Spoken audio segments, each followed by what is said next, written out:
Good morning, good afternoon, and good evening wherever you are in the world. My name is Jade, and this is The Interview.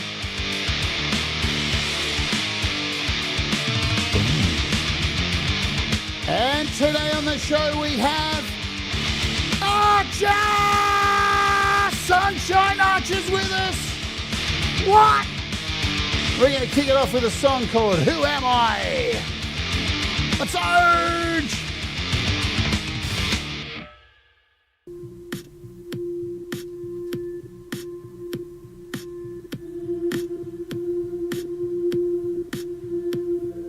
Caught you in a rift of time. Will you give me a lift? Will you set me adrift in the sea of uncertainty? I got an ocean, I'm lost in the ocean of self-doubt. Is it fire and brimstone now? Is it brimstone now? Who am I? Stranger in a strange land. Who am I?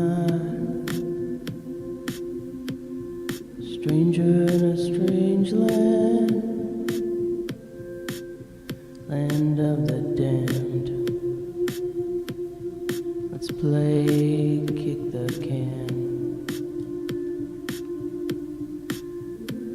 Wheels are spinning my memories away. Flying down the lane, remembering what went wrong, remembering the pain.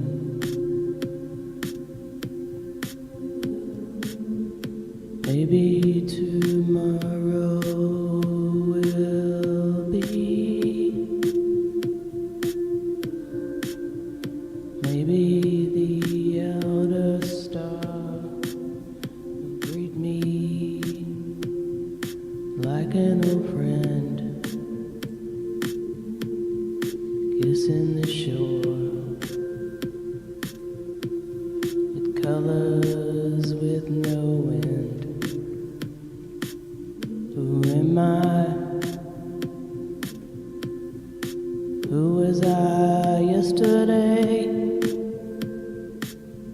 Who will I be tomorrow?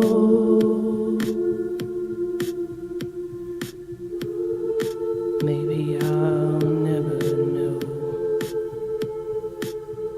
That's just fine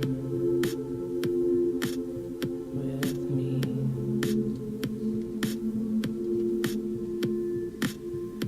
I'm just swimming upstream in this universe, this crazy place we call Earth. Don't know where I'll end up without a care, as long as I make it home to you. Making time,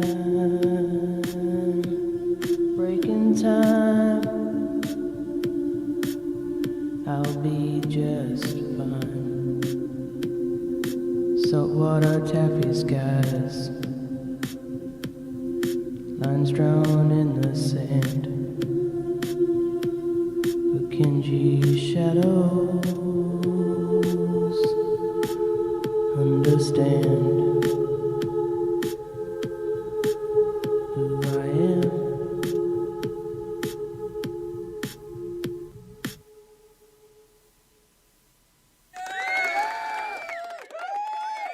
Hi, welcome to the show. I'm Jade. There's my name tags, and whether it is, there's my name. Don't worry now. Welcome to the show. So that was Sunshine Archer and our opening track today called "Who Am I?" Haunting. Beautiful. Almost as beautiful as Sunshine Archer herself. Sunshine Archer is one of my favourite people around the traps here. Not only is she somebody who's a musician, she's funny as hell as well too. She's an archer. She loves nature, and she's probably one of the most caring people you will come across in her day job as well. Welcome to all of you. It is Friday here in Australia, Thursday for the rest of you. We live in the future, and guess what? The world is still spinning somehow.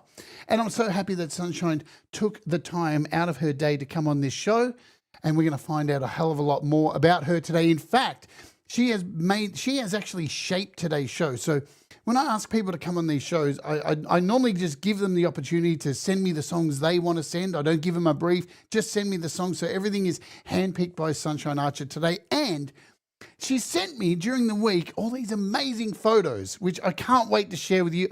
I got them delivered in my email box and was just like, oh, this is going to be so much fun. So I'm very, very excited. Welcome to you all in the chat. We'll do a shout out in about 20 minutes time. Let everybody sit down, plant their asses. Make sure you get your coffee, your beverage, whatever it is. I've got my coffee first thing in the morning. I'm a bit hungover.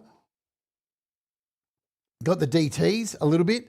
But so she is the better half of some guy on the internet called Pole Vault.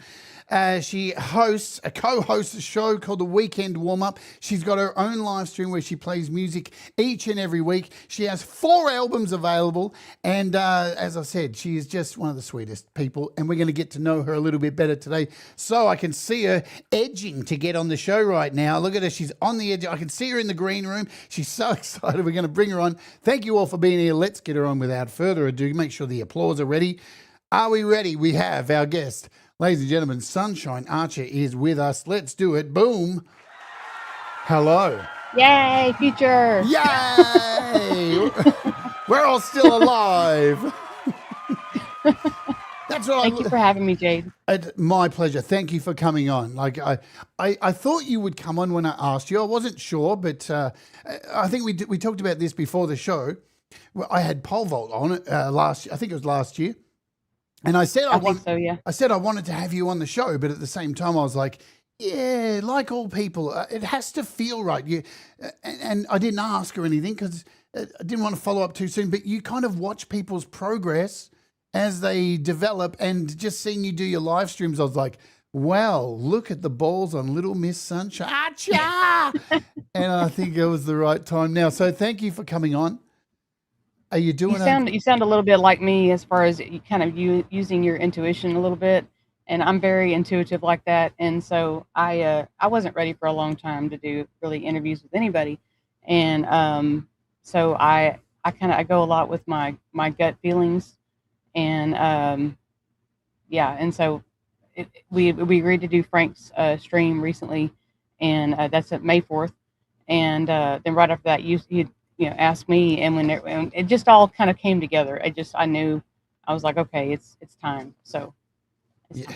Yeah, you hear that, Frank? I got her before you. There's a few other people that have asked me. They'll probably be mad. They're gonna be like, why is she on there first? Asked for like a year ago. It's a bit like I was saying earlier, the scenery has changed. We've got so many artists and so many different variations of shows in this community back from when I started doing this 6 years ago. When I first started doing interviews, I think you're like my now 216th interview. It was so much easier to find people and pick people, and then you go, oh, wow, I've interviewed everybody. I've got to start looking elsewhere. Right? But there's still those dream interviews that I have, and you're one of those. So thank you so much. You're absolutely. No, I love you so much. And the first question we're going to hit you with today is the first 4 questions we give to everybody, because everybody deserves to be grilled in this way, and it puts people on the spot. Sunshine Archer. I'm prepared to be grilled. Absolutely. Yes. What does music mean to you? Well, I know I've watched your other interviews, and so I knew that you were going to ask me this question. Um, and so I was racking my brain about, well, what would I say? Um, really the word that came to my mind was release. Mm. Um, and release was the first thing that came to mind. It's like a release of emotions and feelings, and it gives me that creating and making it and listening to it. Um, and also it's a time capsule. And so as far as listening to other people's music, so like hearing a song from my childhood, or my, when I was a teenager or whatever, it just takes you, for me anyway, it takes me back. Like all of a sudden I'm there. I'm wherever I was when I was first listening to that song. Um, and so it just, it kind of yeah, it's like a time capsule. And so it's, which is very sacred and special, I think. So yeah, so a release and a time capsule. That's my best way to explain. I love it. And like from the beautiful photos you sent me, which we're going to go through, I love show and tell. I can't deny it. I love a good show and tell. And I even embarrassed myself, if you noticed. I th- even gave you some ugly. no, but they're I was like, I'm going to give him beautiful. some ugly pictures. No, but they're beautiful. They're so beautiful. That's what I love about them. But the thing is, like, and in those photos, what I'm getting to is that it seems like music has been a really integral part of your entire life growing up. Well, Not yes and no. Not so much Yes and making no. it. I'm not saying like making it, but listening to it. So yes, but not like Metallica. Yes, Not like right, that. right. So yeah, so I grew up in a like a military Christian family. So I mean, Wow. and when I say that, I mean like extreme, Yeah. like. Well, it's America, so I And get that. so I guess, and some people say that they were in a Christian family or they went to church or whatever, but I mean, we were so like, I don't know how to explain it. It was very strict. Yes. So there was times we didn't listen to anything. There was times we didn't have a TV in our house. Right. Because that was the devil box. So, but I will say, like, so when I was very, very, very young, there's a lot of Christian music, church music, and like the old like what is that guy's name? I can't think of his name at the moment. But and then like Kenny Rogers and Neil Diamond, and there was a little bit of that like on the 8 tracks and stuff. Still Let's great see, artists. Still great Debbie artists. Boone Yes. and Crystal Gale, and some of those, those would play from time to time, or if we were in the car, but not all the time. It wasn't just all the time that they would play. So usually my mother would be like singing or something like that, walk around the house. We didn't usually have the radio on. So that's why I said kind of yes and no. Um, so it was kind of just for special times, music was. And but I do remember those artists and stuff when I was young. And so when we'd go to my grandmother's house, my dad's parents' house, which is where I spent most of my time as far as grandparents, she had an organ. And I just thought that was the best thing ever. And every time we would go to her house, I would get on her organ and play it. And I didn't have lessons. I wished I'd had piano lessons. But she had it set up where, have you seen it with the numbers? Yes. Yes. So hers had numbers, and then all the books that she had, you could just do the numbers. So it was really cool. I remember the same thing with my grandma. Grandma had the same thing, and I used to play this song called "Oh, Can You Wash Your Father's Shirt?" Oh, can you wash your father's shirt? Oh, can you wash it clean? Oh, can you wash your father's shirt and wash it out to dry, or something like that. But yeah, I just wore that organ out playing it. And it was all old stuff, old music, that I don't even, I was trying to remember like some of the stuff that I played, and the main one that stuck out of my brain was, there was this one called Dr. Zhivago. Great movie. And but it was the music. Yes. And that was probably my favorite that I played a lot there. But yeah, so as far as the music goes, that there wasn't a lot of music. I was never given any albums because of like it was just too strict. They were way too strict. Wow. Other than like maybe the Purple People Eater like the children's, that children's Yeah. album. Puff the Magic One eye, Dragon and going home, stuff. blind people eater. No, yeah. So we didn't have a lot of music played in my house. So I find those stories of growing up in those households really interesting because when I was young, we had an American family who lived in our same street, and they were Lutheran, and they were like it was like the fucking Brady Bunch in our street. They had 3 boys and 3 girls, and they were all blonde, and it was just like, my lord. And they were exactly the same. They couldn't watch television. They couldn't do any of that stuff. So when they came to my house, they were always absolutely corrupted to Satan. And, oh yeah, right. yes. Oh, I remember when I went to one of my friends' houses later on in life, when in elementary school. She had MTV. Right. Oh And my lord. that was like, oh my gosh, I thought that was special that I got to see MTV. But was it shocking yeah. to see that? To go from yes. Did you go home and like had to process that kind of thing? I didn't tell my parents. Of course. I didn't want them to tell me I couldn't go back over there. Yeah, right. But I remember like we did have TV a couple of times. We had like this old black and white TV for a little while. Me and my brother we'd fight over what we watched, and you could pull the knobs off. And so if we didn't agree on the show, we'd steal the knob and hide it so we couldn't change the channel.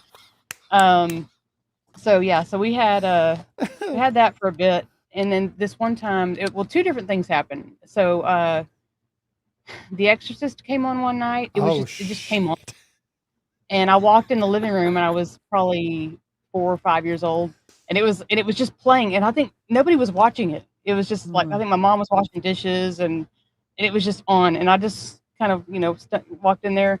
I turned around and looked at the TV. It scarred me. It's like traumatized me. Yeah. Because I was so sheltered, and it was of course, the worst scene it could have been.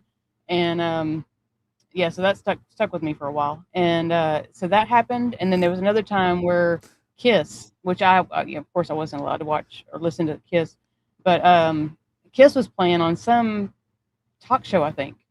And obviously, if you're in that kind of family, like, that was, Yeah, right. like the devil just came in our house. Yeah. But it was shortly after that, like that. I remember that being on, and I was super young, and I saw it, and I was like, "What is that?" I'm just like, I'm innocent. I don't know what that is. And it was right after that. I remember they said, "We're getting this out of here. We're not we're not going to have this in our house anymore." So for the longest time, we didn't have TV at all. So what a parallel, because I grew up loving Kiss. It was like one of the first bands that I really got into as a kid, and then my mum like bought me the Kiss Your Face makeup, and I'd go out to the library with my family dressed as Ace Frehley, and I looked like a right dickhead. But yeah, strange, interesting parallels, hey. So I'm curious. We'll get back to the other questions. Once you move out, like let's skip forward. Once you move out of home, like obviously.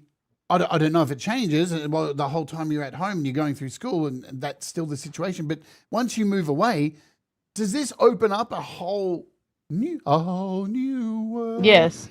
But I had already. It's a long story. Sure.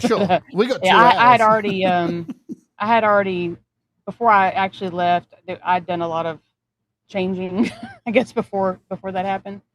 So I had already seen a lot of new things, I'm guessing you rebelled against your parents at some point. Yes. Yeah, of course. That's the word.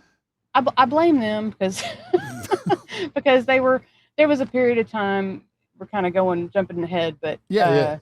There was a period of time where they were, as people do, they go through relationships, go through tumultuous times, where they're fighting and screaming, and so there was years before they divorced that they were going through that, and so I was angry, because they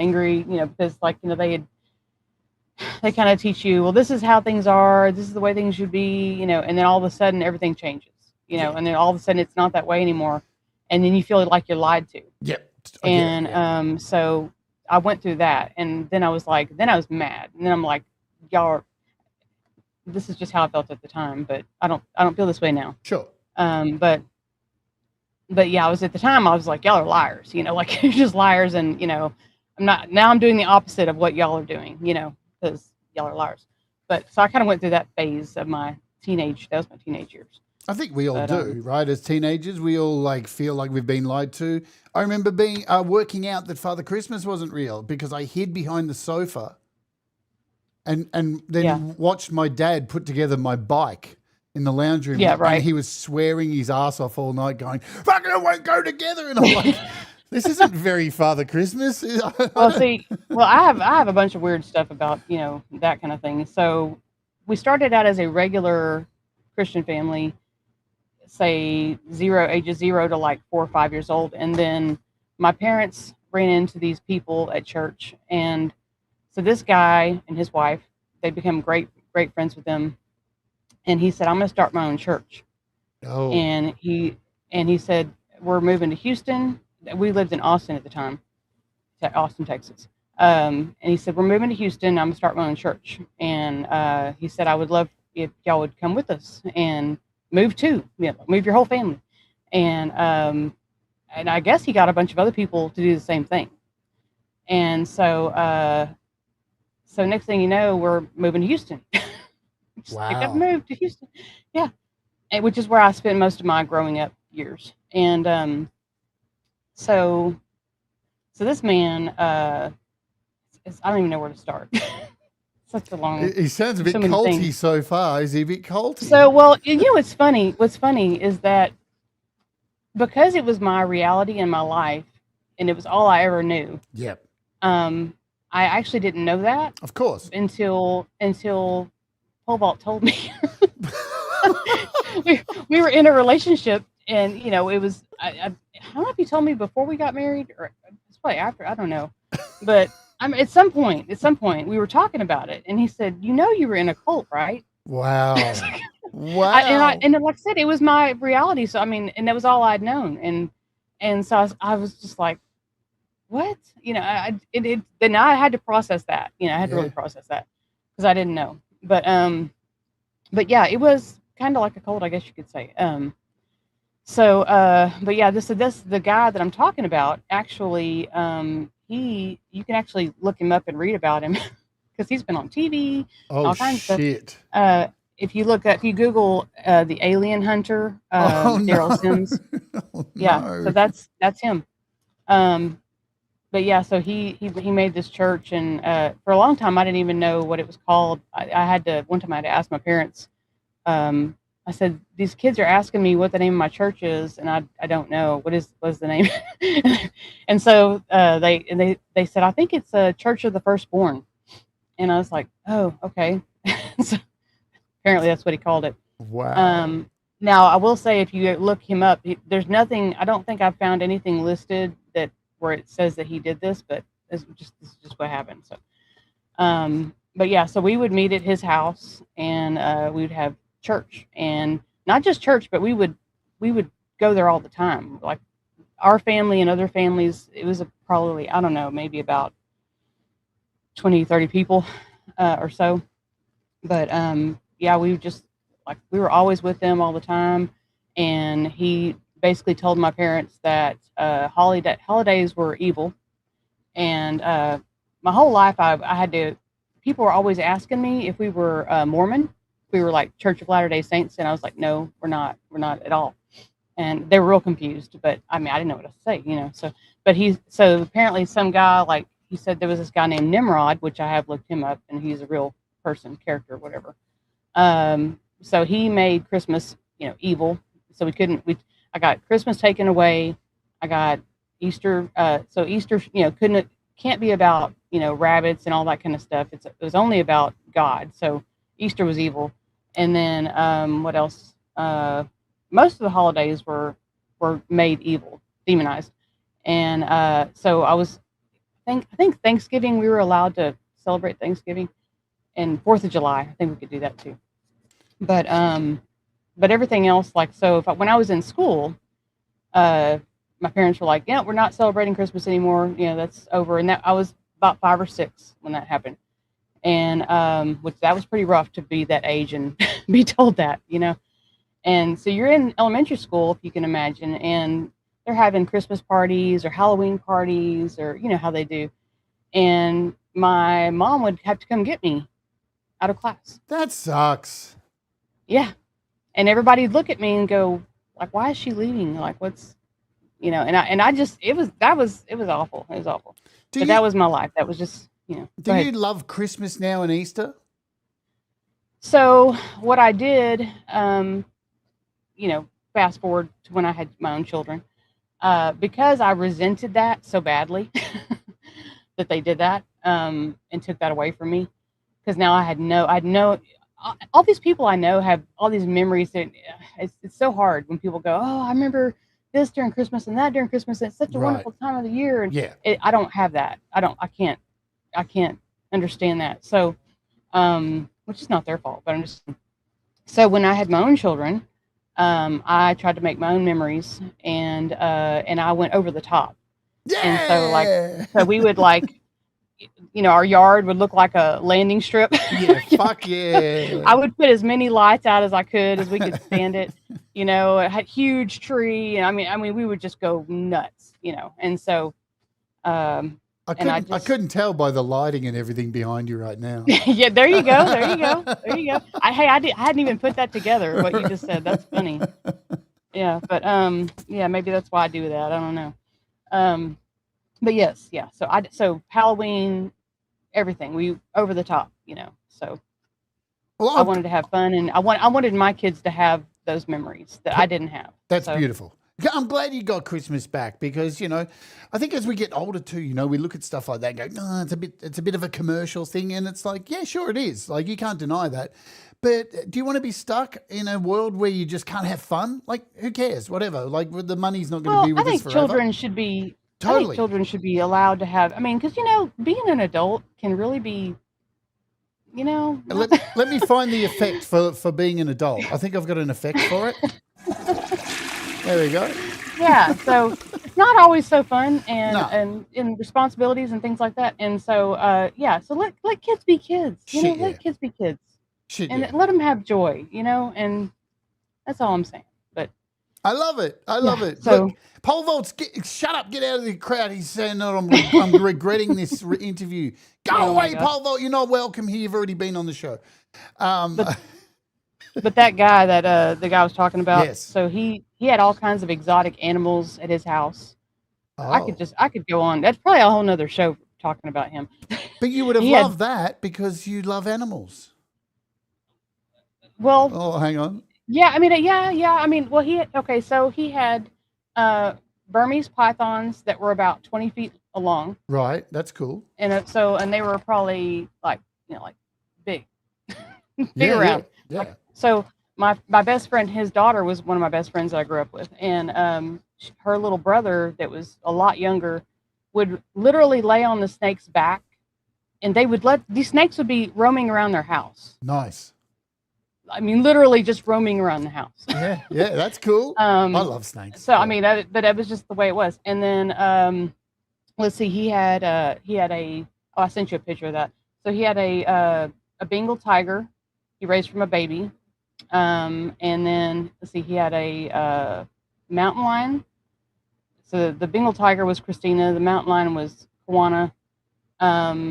Let's see, what else? His daughter, my best friend. Yes, that's when she was a baby.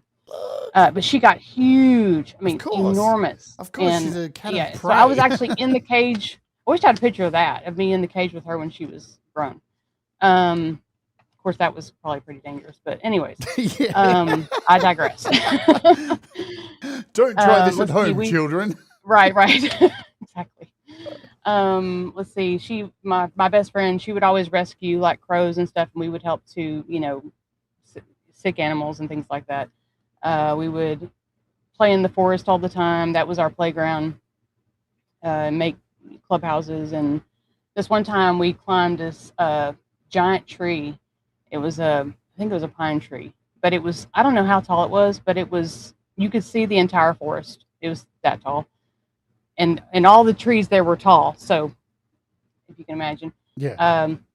So we found these little wooden blocks that were connected to the tree when we were out roaming around one day, And we said, "Oh, look, there's steps." And they're kind of real rickety. I look back and I'm just mortified. I can imagine my kids doing this. These little tiny wooden steps, and they're like rickety, falling apart. Oh, look, there's some steps, and we start climbing up this tree. And so we just kept going, and we climbed to the very top. And then when we get to the top, there's this big giant limb, and there's a board. It's not like a clubhouse. It's just a board. Somebody put it. Right. So looking back in hindsight, it was a tree blind. It was like a hunter for a hunter. So a hunter made this. Right. So they're up there like, yeah. Yeah. It wasn't meant for 7, 8-year-olds. Right. But yeah, so we get up there, and at first we're just like, it's so beautiful, and we're just like, we just think it's the best thing ever, we're just kicking back and looking, we're just taking it all in. This is the best thing ever. Nobody knows we're here, and we were up there for a while, just talking, and we were talking about maybe coming back, and got time to leave, and we looked down, and we were so high. I don't know if this ever happened to you, where you did something where you were up so high, you were just terrified, you couldn't get down. Well, we couldn't. Oh, yeah. So we ended up, it was almost dark, and we were like terrified to climb back down this tree. And so we finally did. And luckily, I don't know, somehow, and the wooden things were breaking, and it was, oh, I mean, we would have died. We would have died for sure if we'd have fallen. But yeah, so that happened. So I did things like that with her. Go ahead. Well, as kids, we did so much stuff like that, right? I don't see kids doing that stuff anymore. And ice skating on a lake with our tennis shoes, a frozen lake. Of course. That could have broken at any moment, Yeah. But we come from different times, Sunshine Archer. I couldn't imagine seeing kids take that risks, or parents even allowing them to these days without and sure, some kids are going to fall through the ice and die, but whatever. Yeah. I actually had some friends later on in life when I was a teenager that almost did happen to them for real. They did fall into the water, and they almost, it was bad. Yeah. But, luckily I wasn't. So once you get out of this, what you didn't know was a cult, and your family not really having television or music, and you are able for the first time in your life to buy music. Do you remember what the first piece of music was that you purchased for yourself? So ironically, that the girl I was just telling you about, she was the one that actually introduced me to Metallica. And I think we were both kind of going through a time in our life, and so it was, I guess I was probably in around 6th or 7th grade. And she was like, "Oh, you've got to hear this," and so it started out that way. So, so I think it was either Metallica or Pink Floyd, but that's who I started listening to, and I just fell in love with them immediately. And it just, that happened. And so I listened to other stuff too, but I listened to them probably the most during that time. And my parents ended up divorcing around 8th grade, I think. And then it just, I'm jumping ahead, I think. Yeah. Am I jumping? Oh yeah, there I am. This looks very Metallica. that was in my metalhead 80s days. Look at this. Dude, you look so good in that photo down here. Look at you would have been my friend at school. Oh yeah, for absolutely. Sure. Yeah. So Metallica, right? Yep. Look at Paulo. He's so jealous. He's like, I didn't get to send photos. We kept. Well, I didn't ask Pole Vault. I just did. No, right? That's what we said at the start. Like, you just sent me photos, and I thought it was beautiful, right? Because I love when people come on and shape their own interview, because this is your story. It's not mine. I don't know what to say. This is your thing. So Metallica, I love that it's Metallica. And it's very interesting to come from that background, that we do rebel against these kind of things and turn out to be the complete opposite. I was the same, grew up in a household with pop music and stuff. And then it was Metallica for me, right? As soon as people my dad caught me dressing up like a girl and was like, you can't do that. And I was like, all right, I better listen to Metallica then. and I became a metalhead, right? And did the complete Yeah. opposite of the thing I was not allowed to do. And then you start doing wild and crazy things like jumping off bridges, Yeah. like I did. Getting piercings in my nose, and my dad's like, "What are you doing? You're 13. What is happening?" It's like, I embarrassed myself so bad. I jumped off this bridge with a bunch of friends and into the water, and it was so high up that it broke my tailbone. oh, that's a bad And break. then and it wasn't luckily it wasn't the first time I jumped, but it was after a couple times. And but I landed wrong because you're so high up you can't land you can't land with your legs up like I did. So pretty hard. I just laid on the bank and I was like, oh no. Have you had many broken bones? Is that the only broken bone you've had? Let's see. There's that. Oh, I broke my pinky one time playing Duck Duck Goose. No, when I was young, elementary school, I guess. I was playing Duck Duck Goose in the front yard and with a bunch of kids, and you start chasing each other around the circle. Yeah. Well, we were on what happened is we were on like a hill, and so you're running on a hill, and so it was real slippery. The grass was real slippery. So when I fell, I landed on my pinky and broke my pinky. Let's see. I broke my ankle one time, but that was later on when I was an adult. But let's see. Any other bones I broke? Yeah, when I broke my ankle, I had just got this job after I got my phlebotomy certificate. Which is, anyway, long story. But anyways, I just got this job that I was really happy about. And I'm like, yes, Well, I was at the park jogging. And when I was leaving the park, I ended up stepping in a hole. Oh. And when I stepped in a hole, I just totally wrecked myself. Literally wrecked myself. Broke my ankle. And I was so worried I was going to get fired from my job, this new job that I gotten, that I went and got I hobbled and got one of those moon boots, Moon boots? Like if you... Yes. Yeah, I call them moon boots. I remember. I had a pair of moon boots. Yeah, but I stuck my foot in a moon boot and went to work. I literally went to work with a broken leg, and I never missed a day over it. Wow. I would just take tons of Advil and just fucking Advil. Of course, it didn't heal right. It didn't heal right. No, you have to get these things fixed. So I've got permanent damage. but I didn't lose my job. Well, that's a good thing. I just knew they were going to fire me though. So I just got it. Oh, my Lord. Let's play a song and we'll come back. All right, folks, we'll come back and say hello. It's nearly 50 people here. You're a star. Oh, wow. Right? I can't even see the chat. So. Yeah. So I'm going to play Down South, and then we'll hear about what the story behind it once we'll play it. So grab a drink, folks. Relax. Let's do it. This is Down South by Sunshine Archer.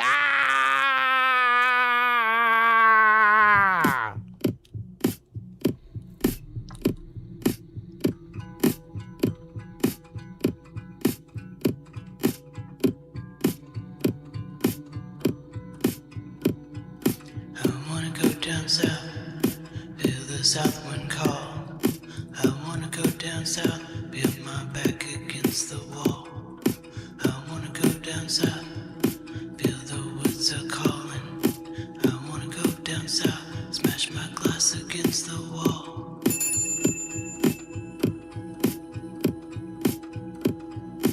How did we get here? Flies in the glue year after year. How did we get here? Flies in the glue, hold my beer.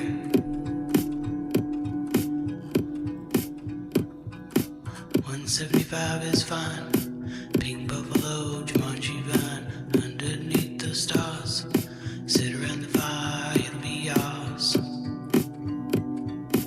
I wanna go down south, feel the south wind call. I wanna go down south, feel my back against the wall. I wanna go down south, feel the ocean calling. I wanna go down south, smash my glass against the wall. How did we get here? Flies in the glue year after year. How did we get here? Flies in the glue, hold my beer.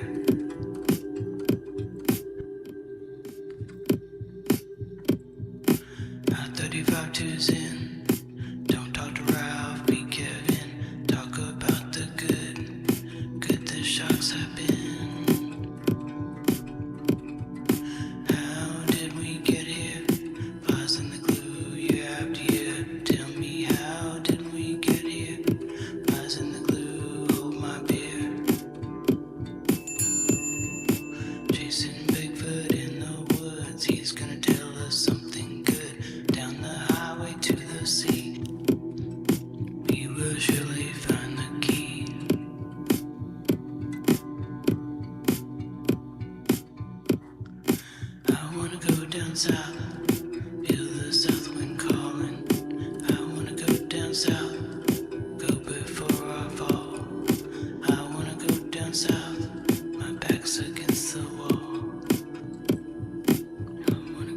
south, smash my glass against the wall.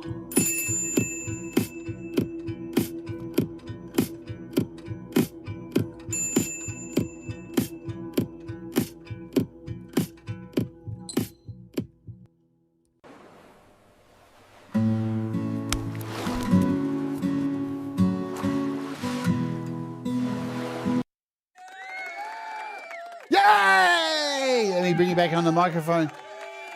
There's something about your music that I love. There's this very indigenous, tribal thing that is a consistent throughout your music, and very hypnotic stuff and atmospheric. How would you describe your music? That is a good question. I don't know. I have people ask me all the time. They'll say, "What genre?" Because I'll have on one of my merch shirts, and so then they'll ask me about it. And when they ask me that question, I'm like, I don't know what to say. And so I actually one time I went to it wasn't Google. Was it Google? It's either Google or like one of those chat GPTs or AI, some kind of something, where I asked them, like, you tell me what it is. And I think it told me ambient, lo-fi, that's how you say that. Wow. It said folk, indie, there was something else, but anyway, so I don't know. I don't know. But I will say that when you say tribal, I really am into a lot of Viking stuff, and like I love Ivor. Ivor is my favorite female singer, and I don't know if you'd call her a Viking, but you could. And so I love that type of stuff, and I love all that the Nordic, music and stuff like that. It really just kind of, and I have some of that ancestry. I have Norwegian, Scottish, a lot of Scottish, and Norwegian, and German and Irish. And I don't know. I think sometimes that's why, like it's my ancestors are like, yes, do that. Did you have so earlier on? Did you have a want to make music? Because I'm assuming, right? You've had like no training or anything like that. You said you didn't learn the organ or anything. You're just going for it, aren't you? Is that the deal, or? So, well, growing up, it was like it was a lot of limits put on me. Like Yes. you're basically told this is what you do, this is how you live, this is what you eat. Like there was never anybody that said, what do you want to do? Right. And like it wasn't even an option. And so I hadn't even thought about it really. It was like I felt like I was just in this box, and is the best way I can put it. And so, and even whenever I learned when I went into middle school, they said, okay, you're going to learn an instrument. Well, I wanted to learn drums. I really wanted to do drums, believe it or not. But the band teacher, how they have favorites. Well, she had this one couple kids that were these boys that she liked a lot. No, I want them to do drums. She said, you need to do flute. She basically picked it for me. Yeah. And so, so I learned flute. And so when I'm learning flute, they're just like, okay, here's the sheet music. This is how you read it. This is how you, so I did learn some music that way. And, but even then it was like, it was never do what you want, make up your own thing. It was like, no, you play these notes, you do this, and it was never an option to do anything else. And so, and I guess because I was raised in such a way, that kind of family where I just didn't even question it. I was like, okay, this is what I do, And so I will say it was pretty cool that later on in life, whenever it was, so there was times that I did pick up the flute and play a little here and there before 2020, like just off and on. I was pretty busy with my kids, so I really didn't have a lot of time to do anything. Right. But before this happened, before 2020, before the end but times, there was 2020, the end times, yeah. Yeah, right. But there was a time that Pole Vault was like, he said, hey, can you play Pink Floyd on your flute? And I was like, I don't know. I don't know. And he said, well, he had these guitar books, these old guitar books, and well, guitar music is different than flute music, Yes. and so, but I said, well, I'll look at it, maybe I can figure it out. And it, of course, it had been a long time since I'd even done any of that. So, but I was able to, I was smart enough, I guess you could say, to figure it out, to be able to figure out the notes and like change everything to where it needed to be. And then I played him a song. I played what was that song? I played was it Goodbye Blue Sky, I think, on my flute. So that was kind of the first time that I actually was like, hey, change this, do something different, do what you want. Don't just play this stuff that they were telling me to play.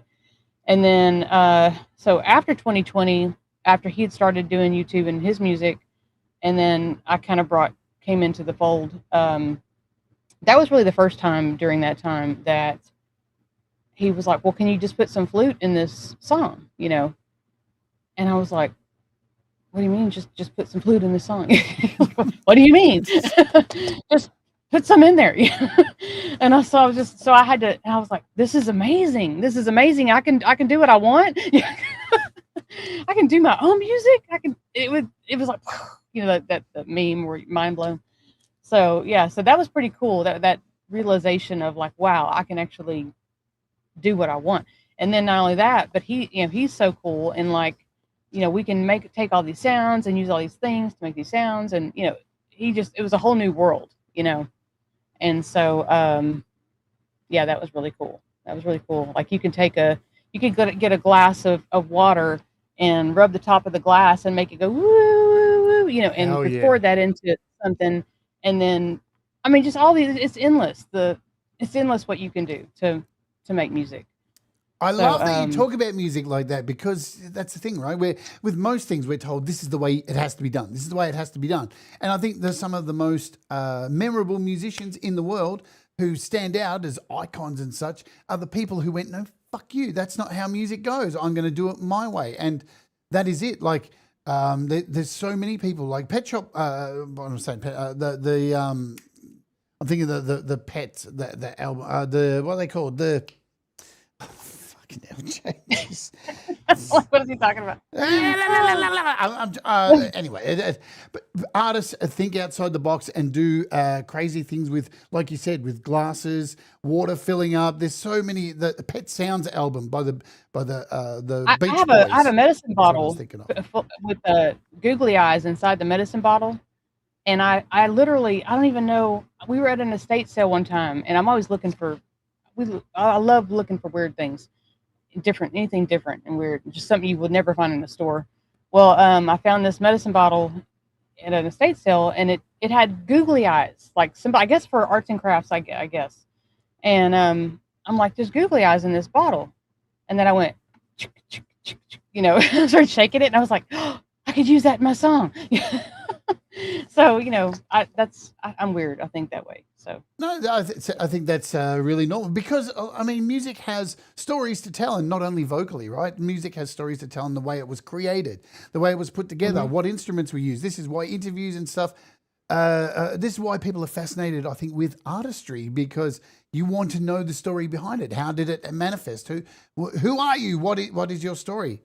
I actually haven't said hello to anybody because I'm enjoying this interview so much. Right. I'm enjoying talking to you, Jade. Thank you. Let's call out some names. We've got Field Tone Audio. We got Kristen's in the house. We got Shelley, Thomas Christ. We got Pavel. We got Lewis Cook, Costa, Heathen Granny. Please yell out to me in the chat so I can find you, because I've only got so far I can go. Justine Kasprick, hello to you. We've got Lisa Noel and who else? Tremor Bear. I saw Pete Johns in earlier. Dave Bobs. I saw Leela. I'm going off memory now. I saw Russ. I saw Brad Example. Who else as I scroll up that I can find who's in my list? And then I'll come back down the bottom. Costa goes, Cold Acre as well too. Who have I missed? Because I only have so. I tried to say hello to people right at the beginning when I had my phone, but I dropped my phone and it went into oblivion. I don't know where it went. So I can't see the chat at all at the moment. Yeah, we're going to. Costa demands Mr. Rock. He wants Mr. Rock, don't you, Costa? He demands Mr. Rock.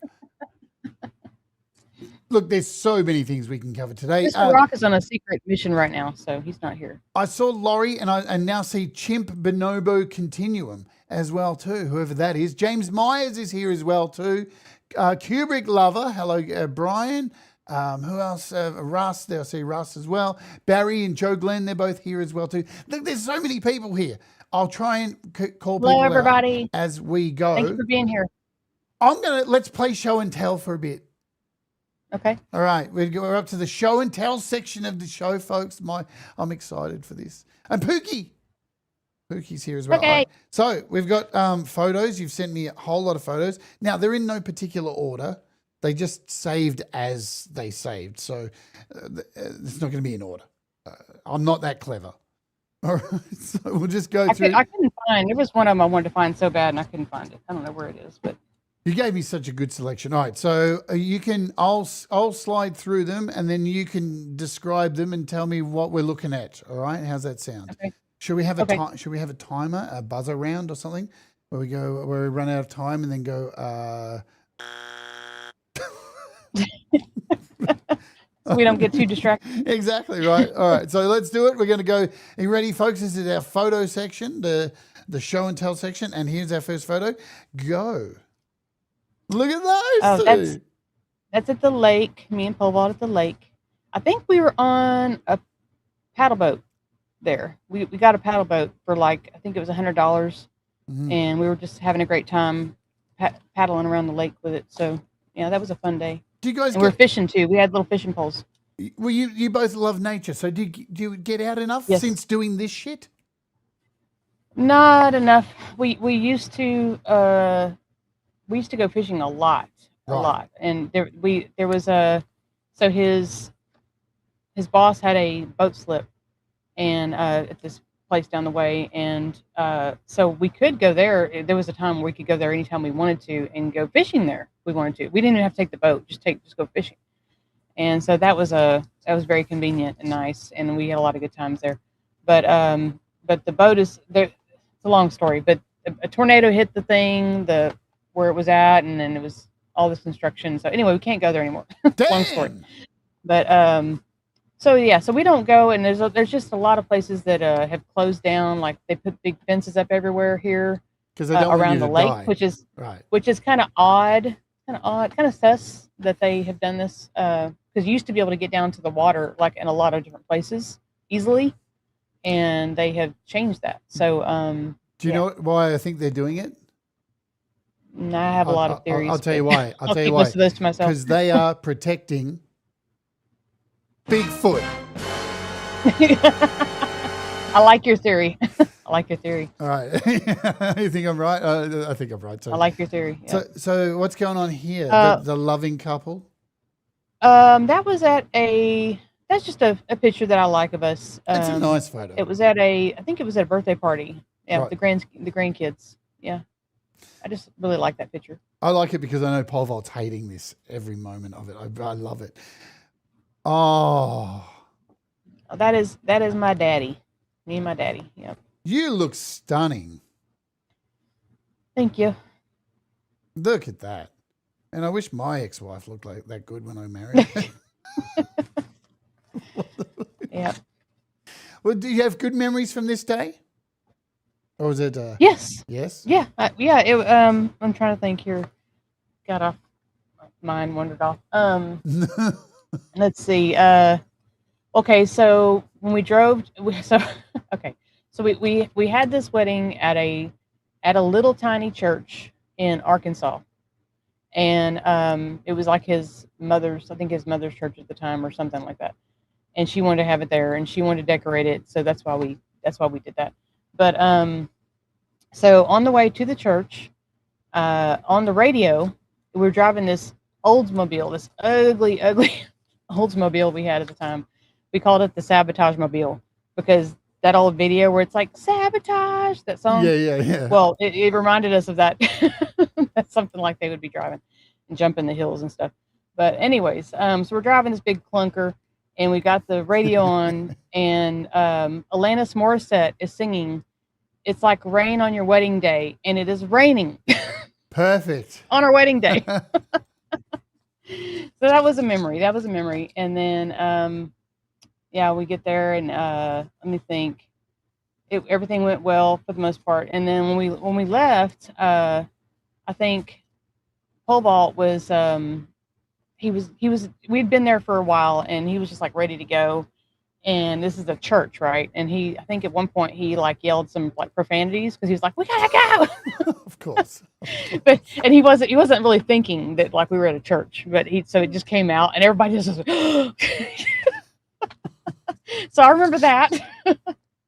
And we were getting in a limousine that his mother had rented, and so we went Wow. to when we left, the limousine drove us to this little teeny tiny. It was dark and still kind of rainy a little bit, and it was this. She had ahead of time. She had paid for this. I don't know. It was like it looked like an old house. If you can imagine an old country house in the middle of the woods, basically. But it was a restaurant. But it looked like an old house, and it had little white lights all over it, and it's real pretty, real quaint, I guess you'd say, magical. And you go inside. We went inside, and of course we're wearing all our wedding stuff. And we had our own little private room, and it's like hardwood floors. It was kind of like going to your grandma's house, like, Right. and it might have even been called that, like your grandma's house or something. But we had a really nice meal there, and then the limo driver after that drove us to she'd paid for this bed and breakfast place, which was very strange, very strange. Me and Pole Vault, even though we were thankful, that she did all this and it's wonderful, but bed and breakfast is very, very strange, going into somebody else's house and they're like making you breakfast the next morning. Yeah, that's Very weird. weird, very weird, very weird, very weird. It was just kind of weird. So, but yeah, so the next morning we drove from there to Mena, Arkansas, to this place they call it the Castle in the Clouds, and it's called the Queen Wilhelmina Inn, and it used to be a castle, Mm. and it's on the tallest mountain in Arkansas, and that's where we had our honeymoon. So it was really, really cool. It had its own little petting zoo at the top. Had a little miniature train that we sat on, and it drives you around the top of the mountain. We went hiking. It was really, really neat. It was a really neat place. And his mom paid for all that, so that was great. Good on you, Great, Mum. great time. Yeah. Look at this kiss. It's beautiful. Yep. It was a good day. I'm glad you had a good wedding. I had a good wedding Yeah. too. I love my wedding. I despise the person I married now, but still, I look at the photos and go, wow, what an incredible wedding. It was so good. Like so much cool stuff happened. He actually wanted to go to Las Vegas and get married by Elvis. That was his original. Of course he did. That's what Pole Vault wanted. So, Of course. So everybody knows. So anybody that's thinking, well, Right. Pole Vault, that's gay. What you do. Anyway, no, but he wanted to do something cool, right? And I was like, no. It's like No. I have always wanted a wedding, and my mom at the time, that's my mom, us doing some archery together. So she actually pushed me too, because I almost kind of bent to his will to do the Vegas thing, because I was like, he really wants to do it. And she was like, look, she said, there's going to be times in your marriage, and she knew this from her own marriage that didn't make it.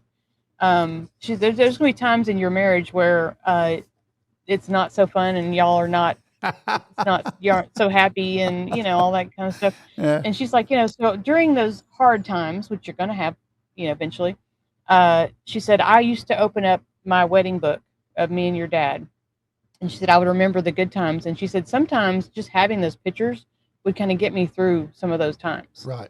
Like no, I do love him.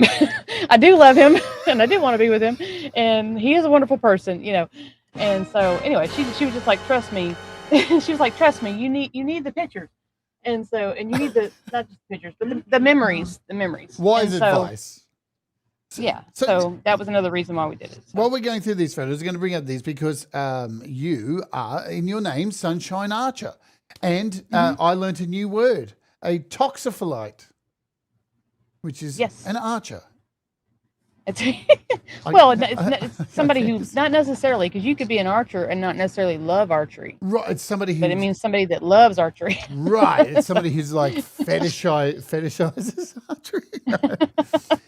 So what got you into this? And I'll bring up photos. What brought on your whole love Well, of doing so this? my dad, it was mostly my dad. My dad was an archer, and he used to crack me up because he he would also go hunting with guns as well, but he didn't like guns, and he'd say people that use guns to hunt they're cheating. Right. It's cheating. Yep. It's like it's more sportsmanlike. It's harder to shoot with a bow, And so he was a funny man. He really was. Great guy. And so from him, and then his family also was that way. And then my mother, I think I'd sent you a picture of her too. She did it in high school, and they actually had an archery team in her school. And yeah, so it was just, I don't know, my whole family, they were all hunters and fishermen, and so I didn't actually start doing it because growing up it was more of like, even though my mother did it in her school and everything, it was kind of like the women, isn't what the women were supposed to do, And so it wasn't until later on in my life, it was after when my dad passed away, I kind of really got into it because it was kind of, I guess I felt like it brought me closer to him. So, right. Yeah. That's beautiful. But then I got seriously into it, and I was like, I got a membership at this place down the road, and I used to go shoot, and there a lot. And I actually, my dad used to climb up on our house. If you can imagine a man standing on on their house, like say across the street or whatever, and all you see is him like aiming down. But he was practicing, and he had a thing on the backyard, but he was practicing as if he were in like a tree blind or something, because he actually did go hunting, and but yeah, my neighbors used to kind of freak out when he would do that. But so I would try. I wouldn't get on top of the house, but I would do it in my backyard, and then we got some neighbors not too long ago where I was like, I can't do it in our backyard now because they're going to freak out on me. So, so now if we go to the land, sometimes I try to do it at the property that we have down in toward like Gun Barrel, Maybank area, because it's out in the woods and stuff. And either that or here somewhere that has a designated area. Have you shot live things? Yes. No. I love. Now, don't get me wrong. I do eat steak and I eat chicken. I eat meat. Okay, but I'm just not into killing things. Yeah. And I know that when I'm eating this meat, I know that Of somebody had to kill it. I understand that, and it's terrible, and I hate it. But I know I don't like to kill things. At all costs, I try not to. I mean, obviously, if we were in the apocalypse, and because we do live in a crazy world, we're and getting close. We're getting close. Who knows what could happen? I would do it if I had to, if I had to eat, but I'd probably cry afterwards. Yeah. If I had to shoot Bambi, I would cry. I hope we don't get to that point, but the world is going a bit crazy now, and who knows? You may end up having to like fend for yourself. In fact, when I was a little girl, I actually got mad at my dad one time when he came back because he had shot a deer, and we would eat it. It wasn't like he didn't just shoot it for fun and like throw it in the trash. We would actually eat it, use it, and so. But one time I got mad at him and I cried and I said, "You shot Bambi." I was mad at him. He was just like, he used to tell a story about me when I was little, showing how bad I am, because my mom had a garden and he was killing slugs with salt. He was pouring salt on the slugs because they were eating the stuff in the garden. And I cried. And so, and it just blew his mind that I was so upset that he was killing these slugs. And so every time, like nearly every family gathering we had, at some point, I knew that story was going to come up. One time I was killing these slugs and she was just started crying. I was like, oh, God. So yeah. Sunshine Archer. Yeah, I don't like to kill things. Yeah, I agree. I don't want to kill things either. Killing things sucks. Yeah. Let's play a song. This song's called Sing. Okay. And we'll be back with you soon. You ready? I Yep. love watching pole vault. It's Oj. Pole vault is squirming like a bitch today. It's so good. Anyway, this is perfect. All right. As the lady said, let's Oja.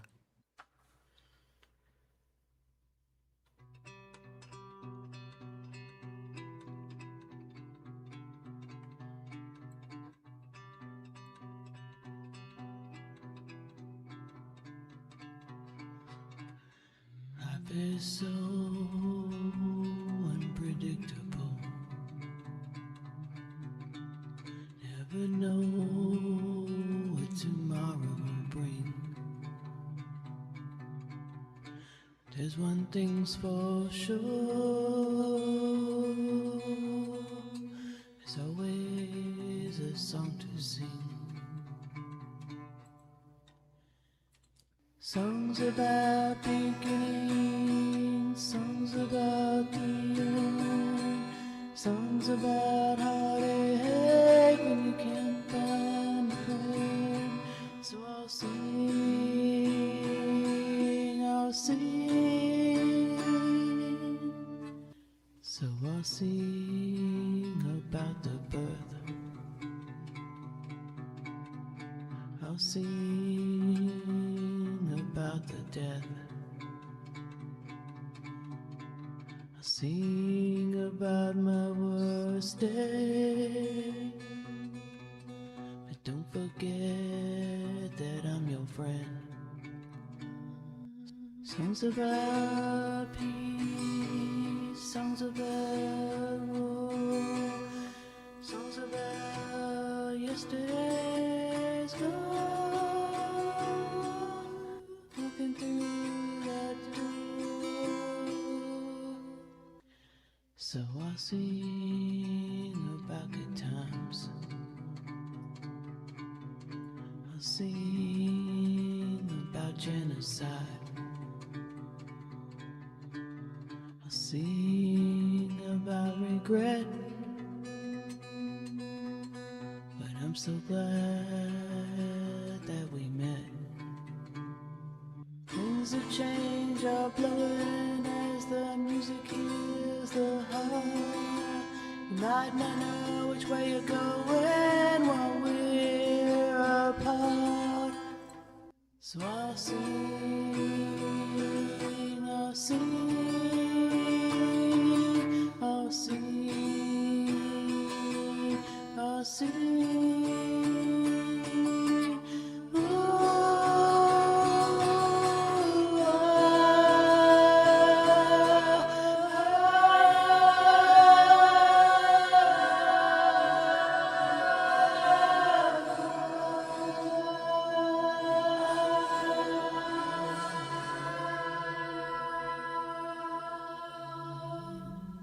Life is so unpredictable. Never know what the day will bring. One thing's for sure,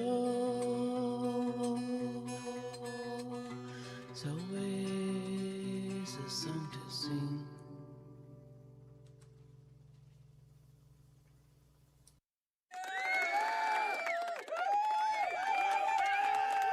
The last bit of that So- song. Can I just say the last bit of that song? Yeah, You know, go ahead. life is so unpredictable, but there's always a song to sing. It's so true, Yep. isn't it? Right? In the darkest times, in the lightest times.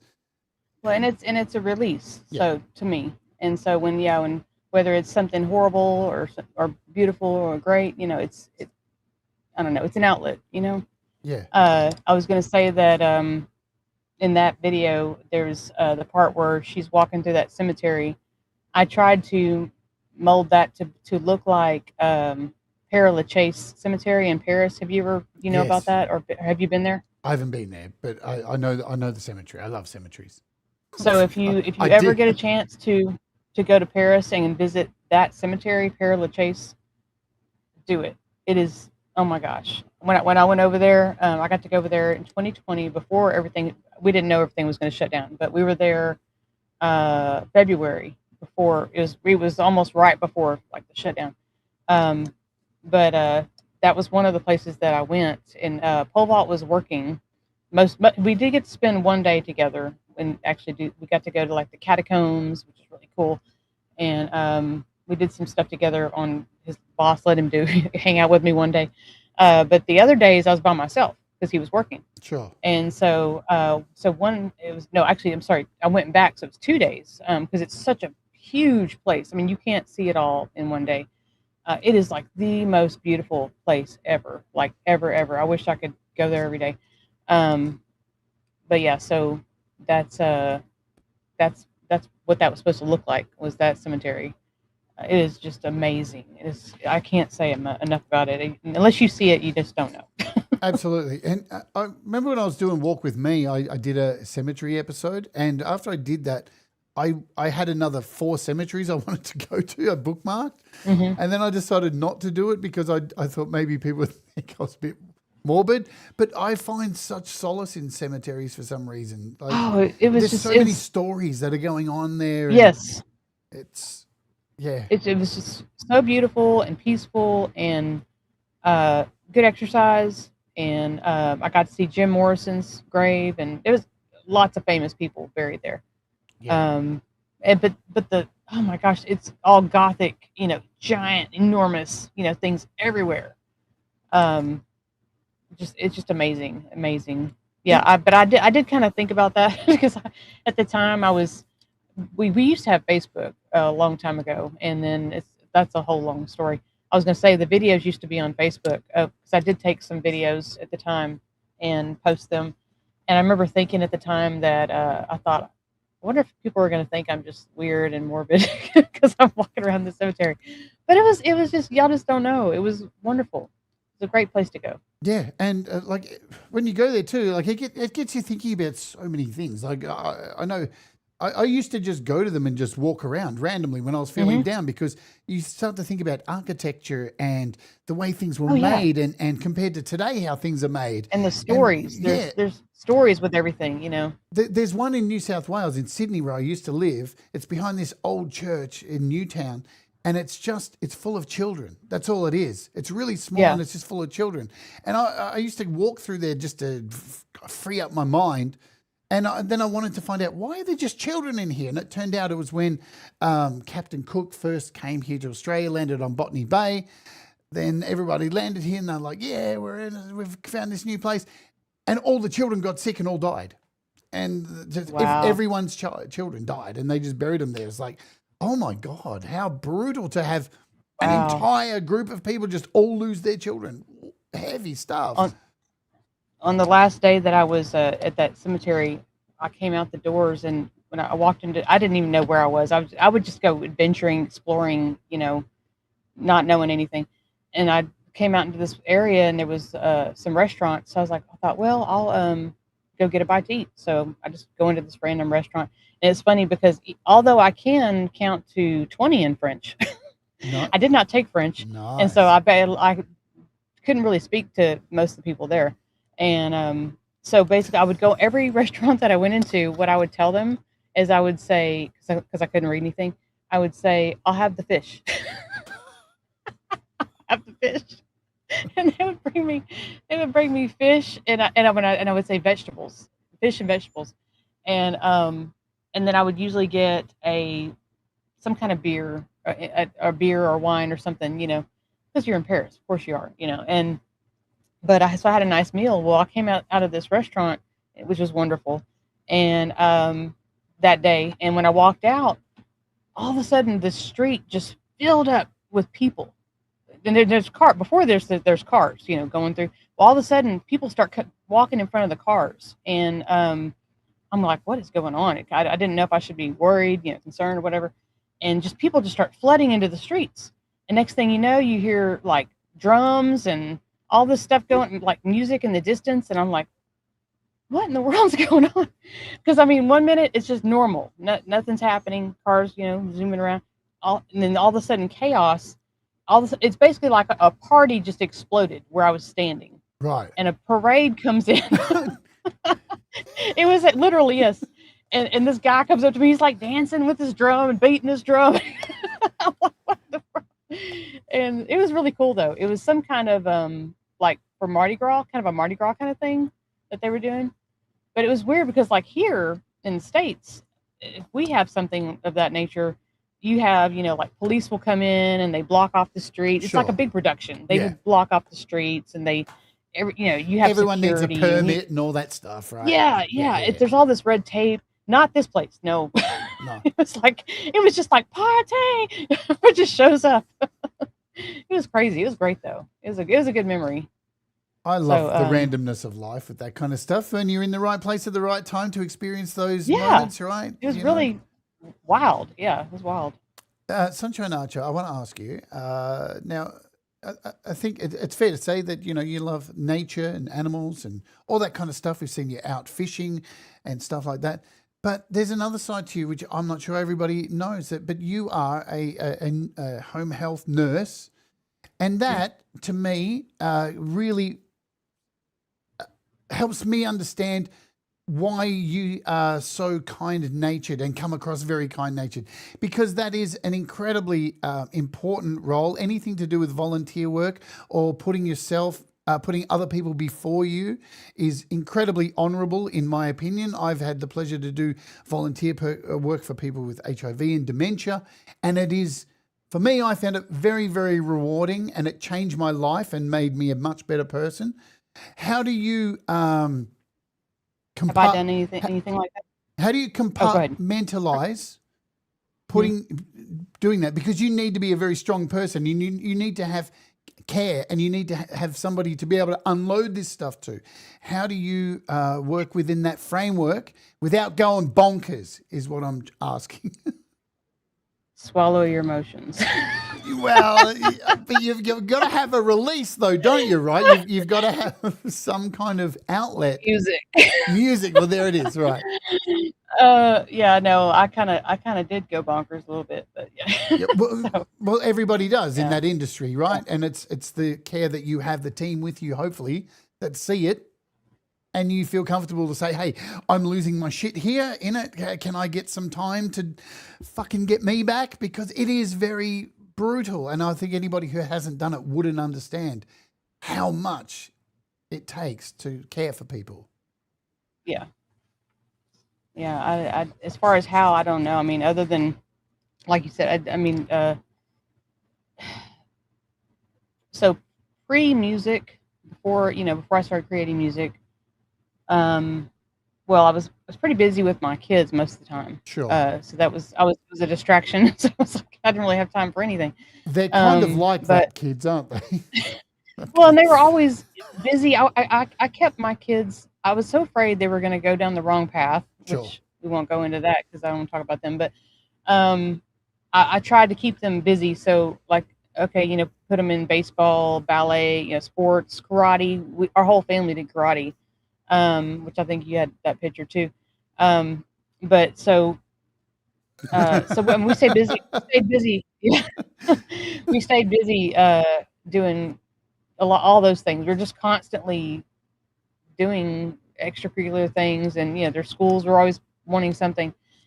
So, and then let's see. So I guess before that, I guess the answer is I just didn't really have time to lose my crap, and couldn't afford to, because you got to be strong for your kids. So absolutely, yeah. But now after they all grew up and left, well, then I didn't have to be as strong anymore. Right. So then I just fell apart. So. Well, I just think we live in a world where the people who do this kind of stuff, I mean, you get to see it. Like, for people who don't understand, who've never been involved in that kind of work, just how full on it is. It is really, really full on. And I know if anyone's ever got sick before and they've ended up in a hospital, or they've needed care, that's when you see and go, holy shit, these people are so dedicated, and it's such little things that they do that mean so much to you when you're in a really bad way.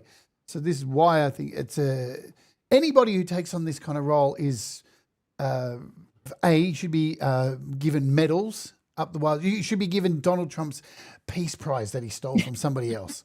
That's what you should be given. Right. Well, no. I've always had a very caring heart, and I love people. I love you, Jade. I love you.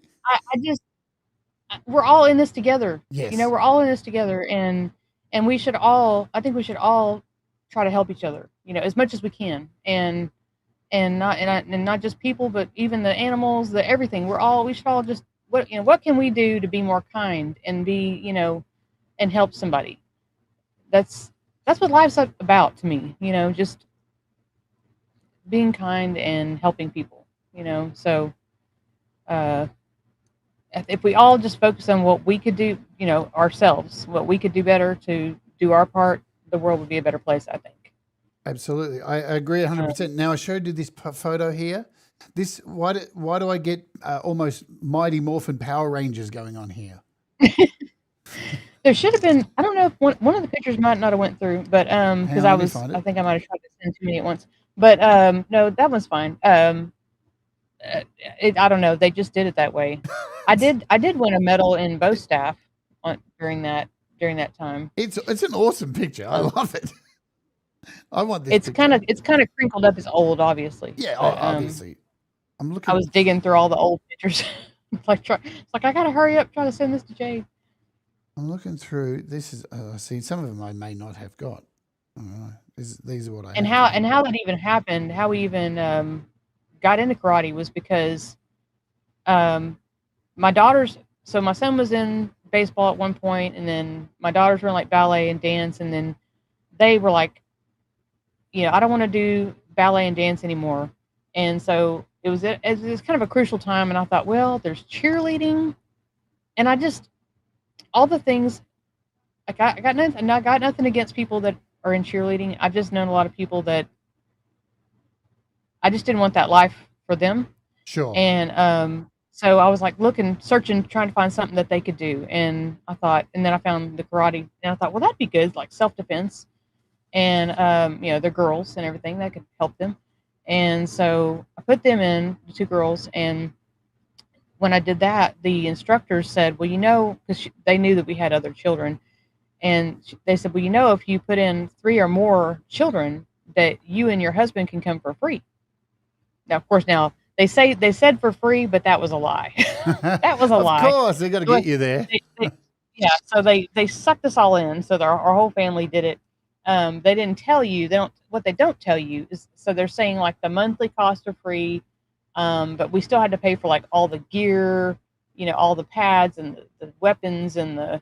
I can't remember if we had to pay for testing. I think we had to pay for testing still. Yeah, so it was just like the monthly fee we didn't have to pay. But there was it was real expensive. All these extra expenses hit us. But it was a good time. It was good exercise, and I don't regret doing it. It was great. So absolutely. I love all this stuff. Polvod's he's so angry. He's angry. Why is he angry? I don't know. What the hell with why the pictures? Why the pictures? Well, Paul, you're lucky that it's because you were in one of those karate pictures. Like I said, I don't think. I can't find it. I'm going through the emails. Maybe. Well, it might not have went through because I think I tried to send too many at once one time, and maybe it didn't get pushed through. It was the one with all of us.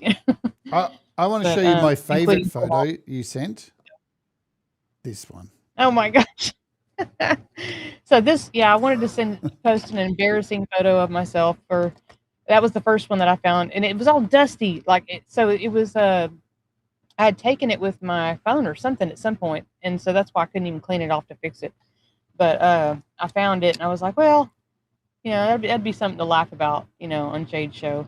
The thing is, right? You say that, but like this hairstyle was so common. Right? The hair. I'm just laughing at myself. The hair, man, the hair. This hairstyle was so common. So many women had this hairstyle. It's like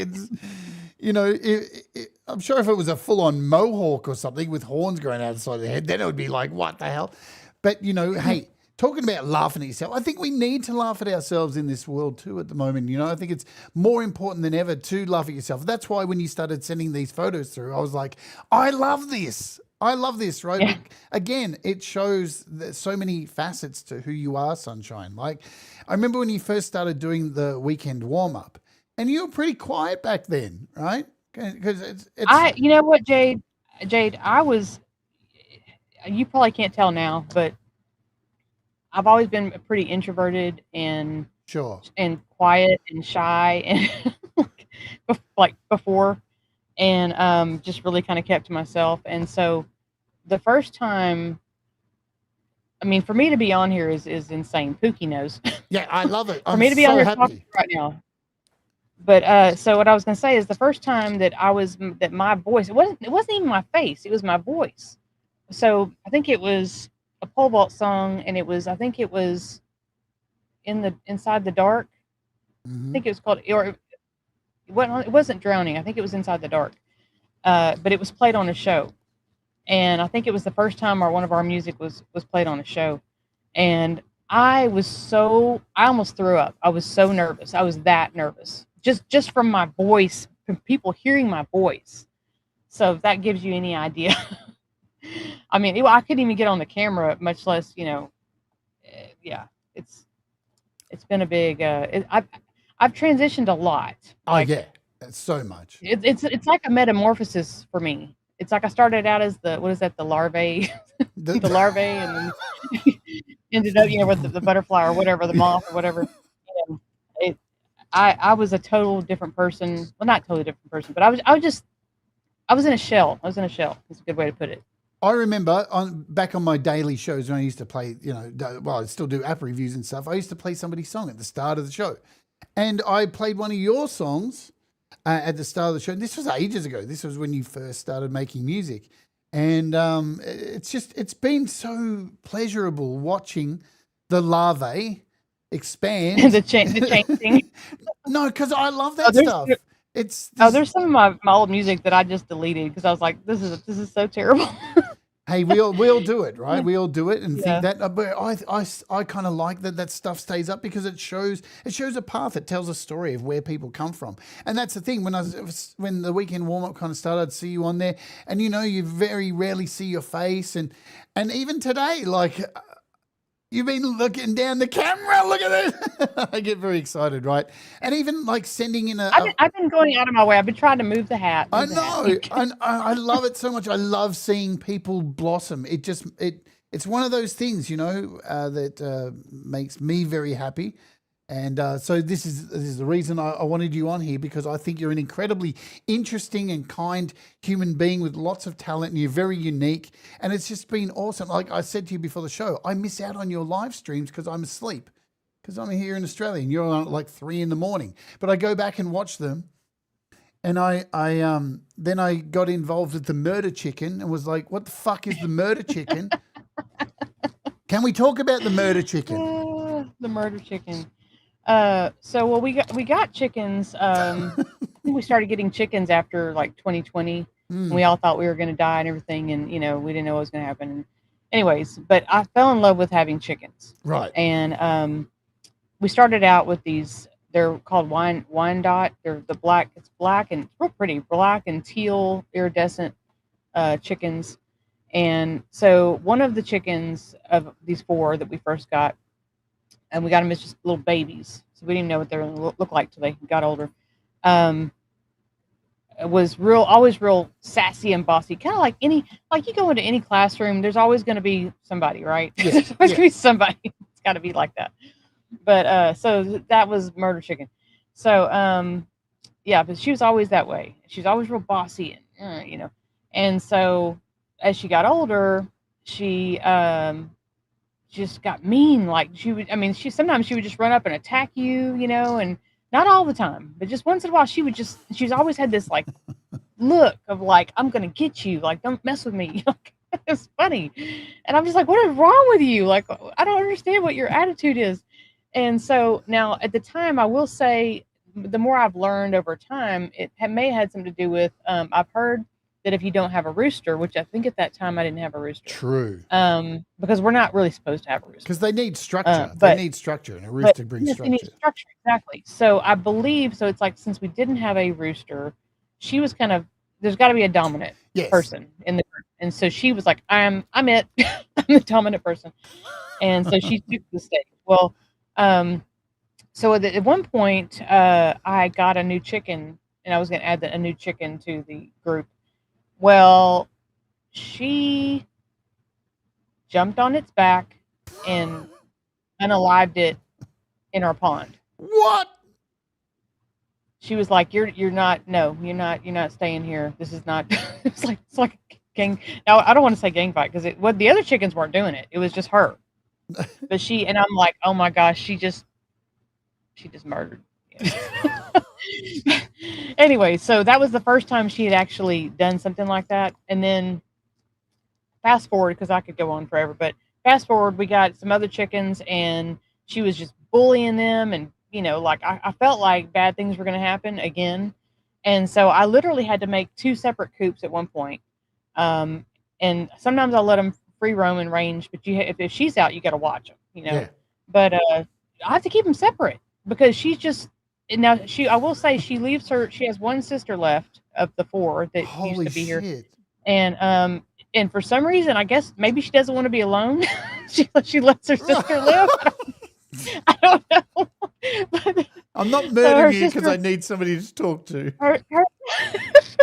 Her sister Henrietta's still in there with her, and I used to call her Mother Flocker, but then she got the murder chicken name because obvious reasons. But yeah, so it is funny when we got Mr. Pickles the rooster. That was interesting because he wasn't putting up with nothing, and that didn't go very well. Yeah, and it was for a while he was like putting her in her place. They went round and round and round. But anyways, yeah, so that's Murder Chicken. So anyway, she's hilarious and I still love her. I raised her from a little tiny baby, and I'm just like, I mean, like we all have friends that are bossy and kind of can be mean sometimes or whatever, and you just love them anyways, I guess. And so I make jokes and say, oh, she just needs a hug. She just needs some love. She's, I still love her and care for her, and made a song about her. So we've all got a serial killer in our life, and we just love them, and we just, Yeah, you just gotta give them a hug, and it'll be fine. Love your serial killer, folks. I just tell her, just don't stab me today, okay? Yeah. That's why it actually says that in the song. It says just don't not with a knife, please. She's got these like spurs on her legs. That's the knife. Now we're going to close with that song today. But I thought we'd get the story out there. It is Gary Hubbs' birthday. He's in the chat. I'm going to catch up and try and see. Happy birthday! I know the Hubs are rude. Hang on, I've got. He's officially like old now. I got a Gary Hubbs mug. Yay! You just got it in the mail like a day or two ago. Yay! Happy birthday, Gary Hubbs. Happy birthday, Hubsy. There's a few other people I haven't really said hello to. Oh, and then there goes the mug. It's broken. No. No, it was a candle. It's fine. We got Shelley, Adorable, Anarchy. I saw the Songses. The Songses were in the place. Both the Songses were here.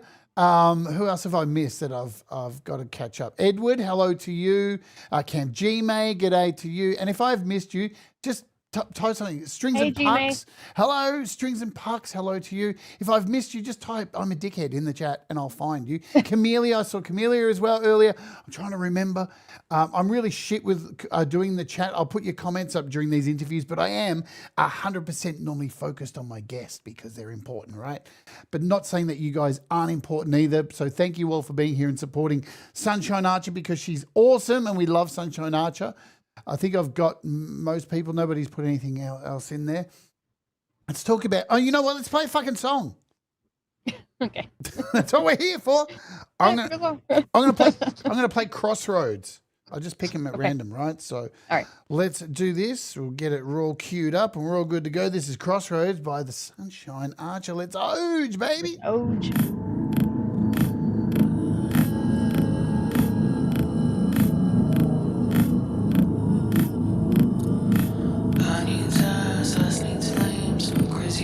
Turns to rain, pain is teacher, mold like clay. As we fall deeper as we lay, deeper we fall as it says.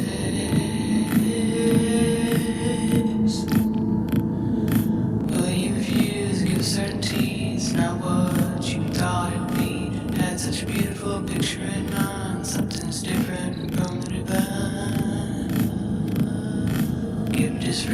leave it behind.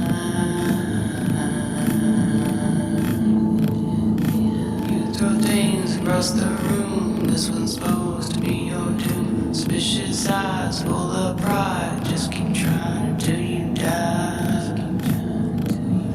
And sit around and wonder why.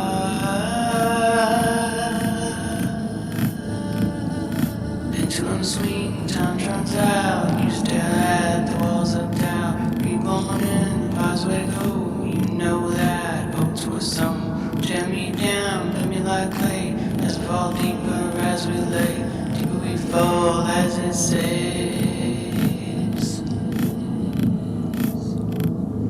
Embrace it like a moth to flame. We all know it's just a game. Just a game. Just don't wait before you leave. Universe is watching silently. Catch the water with a closed fist. Open your hand and receive your list. Receive your list. Let the rain come down, sun come up. Lightning is in your cup. Get all the things to will today. Just embrace the grace of delay. Life is illusion passing us by. Don't drink the poison, it's a lie. Sacred sands falling each day. Don't let them waste away. Easy street equals death. Struggle the climb gives you breath. So when you arrive at the crossroads, take the road less traveled. Let the mysteries of life unravel.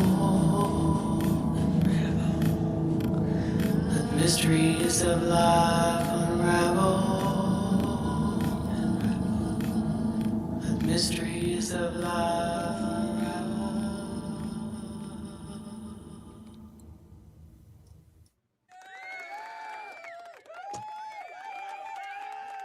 Beautiful stuff. Thank you.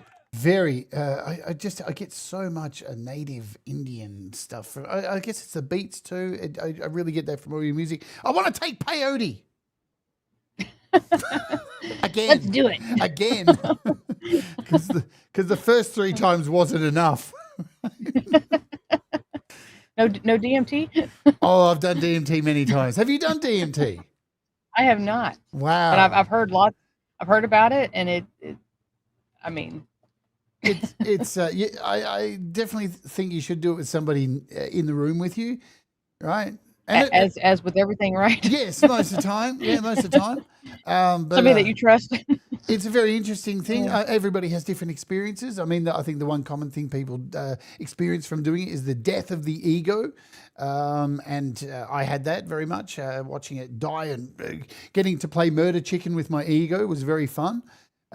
Because, you know, the ego is a brutal thing. Now, you have 4 albums out, and they are currently only available on Bandcamp, the Camp of Bands. And here's the page here. So here's your page. There we go, with all your albums here.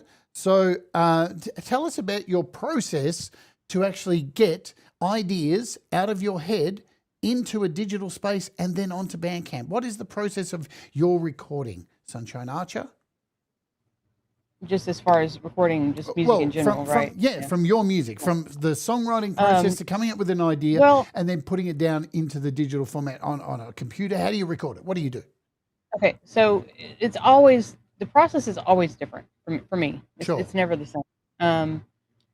I mean, there's been times where I'm, playing around on the guitar or the piano or whatever, and, you start with a tune, or there's been times where, like, Who Am I was driving down the road, and I'm, like, looking at these, the trees, and they were, like, Purkinje fibers, and, like, I don't know, just, I have a weird brain. So, I see things, and it makes me think of things, and anyway, so and what I'll do is when these things pop in my mind, if I have paper, well, obviously if you're driving, it's not a good idea, but I usually grab my phone and try to, like, record into my phone, because if I don't write it down or save it in some kind of way, I'll forget.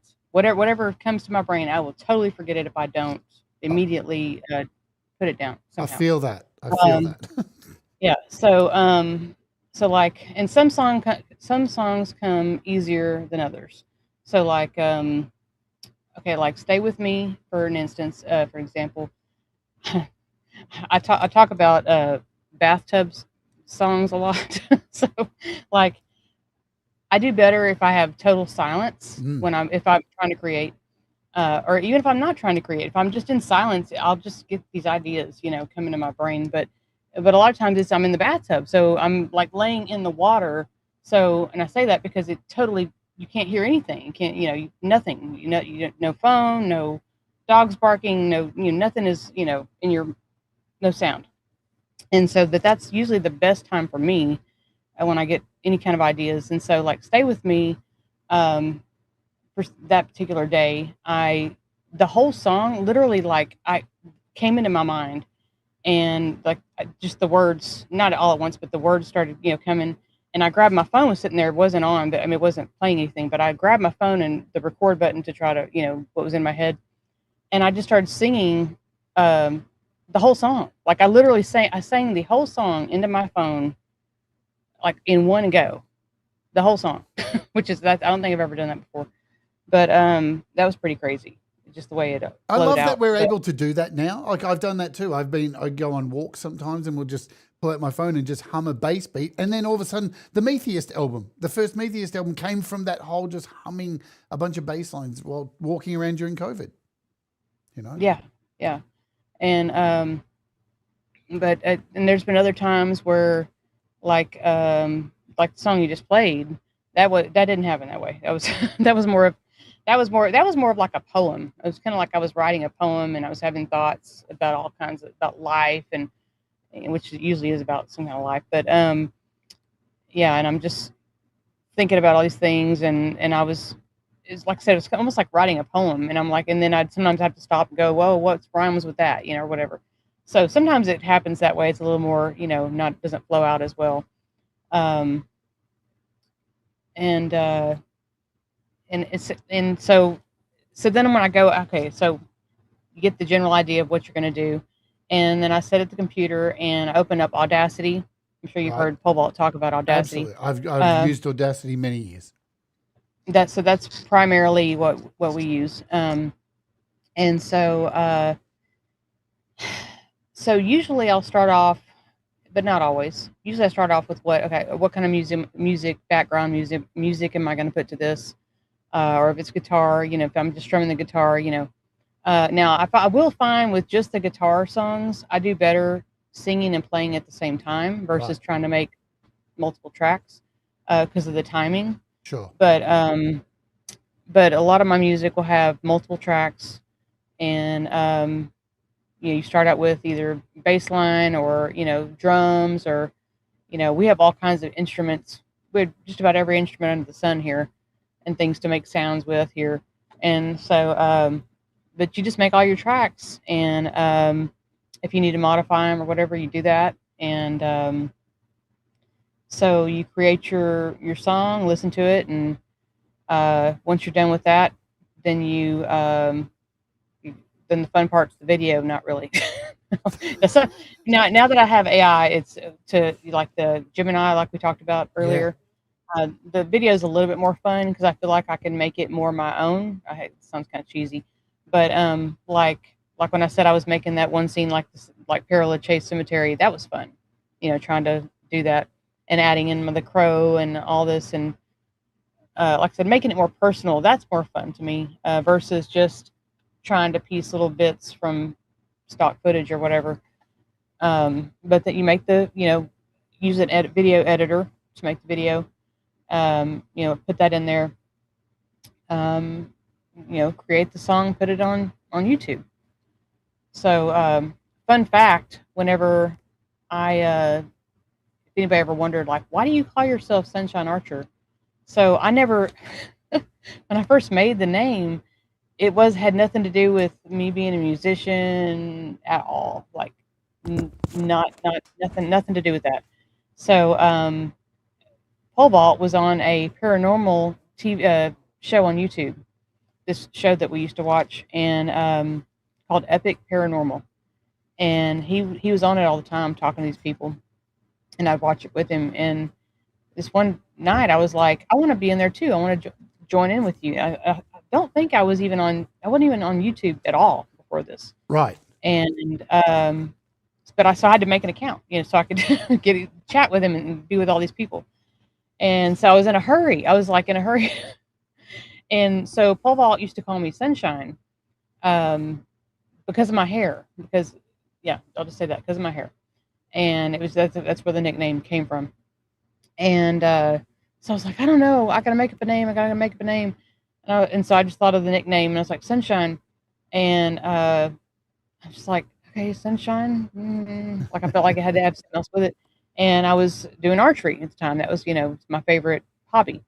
And so I just kind of threw it out there. I was like, Sunshine Archer. It's like, I didn't even think about it. And I just wanted to get in the chat room with him. And so I just started doing that because I really didn't care how it sounded or it was weird or whatever. And next thing you know, like later on, we started doing the music thing. And then it was like, am I going to change my name? Am I going to leave it like this? Like, and I just kept it. It was weird. So it was never supposed to be anything but a YouTube name in the beginning. So I love here it. we are. I love it. Right. The other day, Emotion New Soul was on Frank Turzo's show, and Cold Acre interviewed him. And every time he said his name, he called him Emotion. And I felt so weird. And I think about that too when I have guests on, like, because I obviously know your real name, right? Because we emailed. And I always think, is it going to be weird calling somebody Sunshine? But Sunshine just works, right? Emotion sounds weird, right, to me, right? So I guess if you're not used to it, I'm sure, once you say the same thing all the time, I guess. I don't know. Yeah. Some words roll off easier, I think. I think it's a great stage name. I think because Emotions thing is because it's a play on words. It's emotion new, right? So the play. Yeah. You have to hear the whole thing in context to get the play on words. So that's why it sounds weird. Where I can just call you Sunshine and it works, right? It was funny. One time, G-May said something on his show. He said something like, "What is that anyway?" He said, "Sunshine Archer and Pole Vault." He said, "Is that some kind of Olympic sport names or something?" Because pole vault wasn't really supposed to be pole vault either. It was, anyways, it's funny. That is such a G-May thing, isn't it? Right? Speaking, there he is, a G-May. We love G-May. Talking about you, G-May. Sunshine I love Archer, pole vault. He's so cool. Yeah, I'm getting ready to do Sunfest. Are you going to be at Sunfest? I'm at Sunfest. Yes. Last year I only did one. I only did one last year. It was the Kurtz one. I know you had something going on with your voice, right? No, I was playing in a band. I was doing this band last year. Just taking time off. And things just kept coming up at the same time, the festivals, and I kept having to cancel. And I felt really bad because I hate canceling things. So I made sure this year I do all the festivals this year to make up for last year. Because I hate letting people down. I think we all hate letting people down, right? But right. Sometimes the world happens and you just got to do the thing. And there's that. So, talking about this community, coming up with like handles and tags and all that kind of stuff, how the fuck did you find this ragtag crazy little community that's so full of different channels? And what brought you into this little fold? Because it's so vast here. We're all so different and we all have such different channels. How did you find us all? Pole vault. Pole vault. Pole vault. Yeah, he found it was, I can't remember, it was Valcro, I think, or it was Valcro or G-May. He found somebody over there, and yeah, it was all him. It was all him. He was the one that found everybody, and he was the one that started doing the music on YouTube first, and so and I just followed suit, and I started when he was doing his music in the beginning. He was like, hey, will you add some flute into this? Will you add some vocals into this? Will you, add some cello into this? Like, I was just adding things for the most part to his music. And then I started occasionally adding like lyrics in. Yeah, but and then eventually, because it was really what he was doing, we were doing together. Yeah. It was, I felt like, how do I put it? It was mostly his vision, I guess, if that makes any sense. Sure. Like the way he was wanting to go, and the kind of stuff he was wanting to do, and like this storyline he was using and stuff. And I was kind of wanting, which is great, and I love it. Okay, I do love it. But I also wanted to do some of my own stuff, like stuff that I wanted to do. And so that's why I started. It was like, well, I'm going to start making some of my music too. Like it's just totally separate deal. And it was just fun. It was fun to create my own stuff, and it was just mine. So I didn't have anybody telling me, oh, you can't do that. You can't. I don't want that, or you can't do that. And whether it sounded good or bad, I could do it. And then it was good. So I just kept going. It is the one thing about this broad community is that there's plenty of encouragement. We've mentioned a few times in the world at the moment, like everyone wants to tear each other down, and it feels like we have this little sanctuary. Of course, everyone has differences and stuff, and not everyone likes the same music and all this kind of stuff. But I think, to be able to just overlook anything and say, hey, I like what you're doing, and support people, it's really lacking from the world. And I think that's why we keep coming back each day here, right? Because there's not a lot of this outside of this. So when you find something, you kind of grab it and go, I'm holding this one. I hope this doesn't get poisoned or anything. Right. For sure. 100%.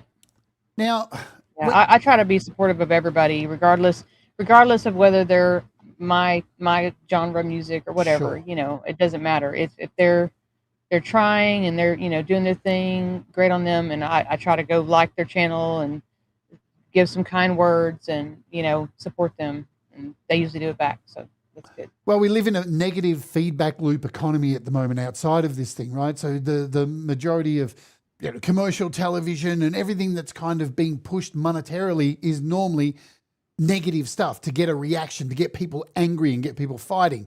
And I think when new people kind of come into this, they look at it and go, what's going on? Everybody's really nice.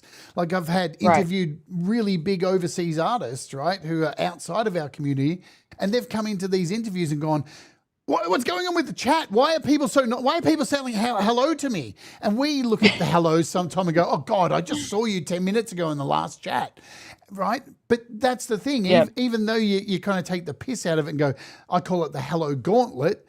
But but you still got to sometimes appreciate it and go, fuck, where else does that happen? It's very rare. Right. Even some of the big streamers you go to and you're watching them live and there may be 8,000, 10,000 people in the chat, but nobody gives a fuck about each other. They're all just trying to get what they've got to say in, and it's very random. And you never see people go, hello, how you going? It's a very important space, I think. People can't comprehend, as Jenny Jolivet said. You know what I like to do during my stream is, on my Monday stream is, so when my kids were young, they would come in and I'd say, how are y'all doing? Or how was your day? And you don't get any kind of information that way. When you say, how was your day? Or how are you doing? How are you doing? Everybody goes, oh, fine. How are you doing? Fine. That thing. And so one day I was like, you know what? No, when we sit down at dinner, I want to know your high and your low for the day. What's the best thing that happened to you? What was the worst thing that happened to you? And let me tell you, that's how you get information from people. And it's conversation. So you have real conversation, and it's not just so I every Monday I play high-low, and nobody has to do it. Nobody has to share their information, but if they want to, we can all, let each other know, this is something great that happened to me. This is something horrible that happened to me, and that's what I do as far as trying to have conversation with people. It's a beginning to be a lost art. It's another thing too about what changed me as a person and be able to do kind of okay interviews, right? Because the art of an interview isn't just to ask a question and wait for it. You want to ask a question which will open the door to ask more Right. questions.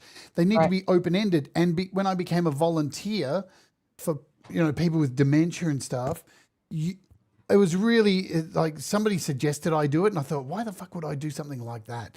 And then I started doing it. And what it teaches you is, again, to put yourself back, put yourself at the back of the end of the line and put the other person forward and listen to them. Actually use active listening and then elaborate on what they've just said. Because people want to be heard. Right. And it's a very important thing. They want to know that you care about what they're saying. Exactly. Exactly. You're actually listening. and when you just like, I think we've all been out at that environment at a pub or something, or out at wherever, and there's a whole group of people, and you can tell that one person who's not listening to anything, they're just thinking about what they're going to say next.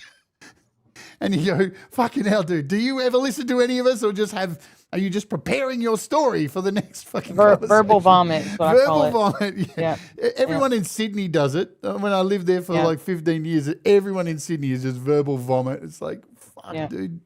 You don't hear me, because it's important to be heard, right? In a world that the voices are stepping all over you all the time.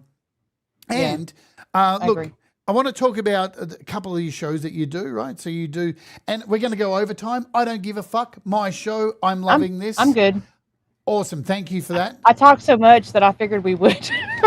I was like, we're probably gonna have a 3-hour show because I talk so much. Well, I kid you not. I've been so excited for this interview this week, and it really started when I asked you, and you said, "Yeah, I'll do it." I'm like, "Great," but like I said, when you started sending through all the photos, I was like, "Oh, this is gonna be awesome," and the fact that we didn't tell Paul about it. So you didn't even tell him about it, and he found out secondhand on Valerie's show. I know, he was like, "Well, I wanted you to tell him." So right, like when you were ready. So as soon as I had the thumbnail, we were ready to go. But I remember waking up early, and because Valerie's on when I'm asleep, and I woke up early just so I could go in the chat to say, "Sunshine's coming on my show. Sunshine's going," and just to see Pole Vault's reaction, because I didn't know you hadn't told him. I just expected you hadn't for some reason. I was right. Well, like I said, I knew that he would probably run out and tell everybody, and I was like, I figured it's your show, and I'm like, I figured Jade wants to go tell everybody, like what's happening. So you both do a show on Fridays. Most people know it. It's the weekend warm up, and what I love about it is, there used to be a whole lot of channels that played people's music.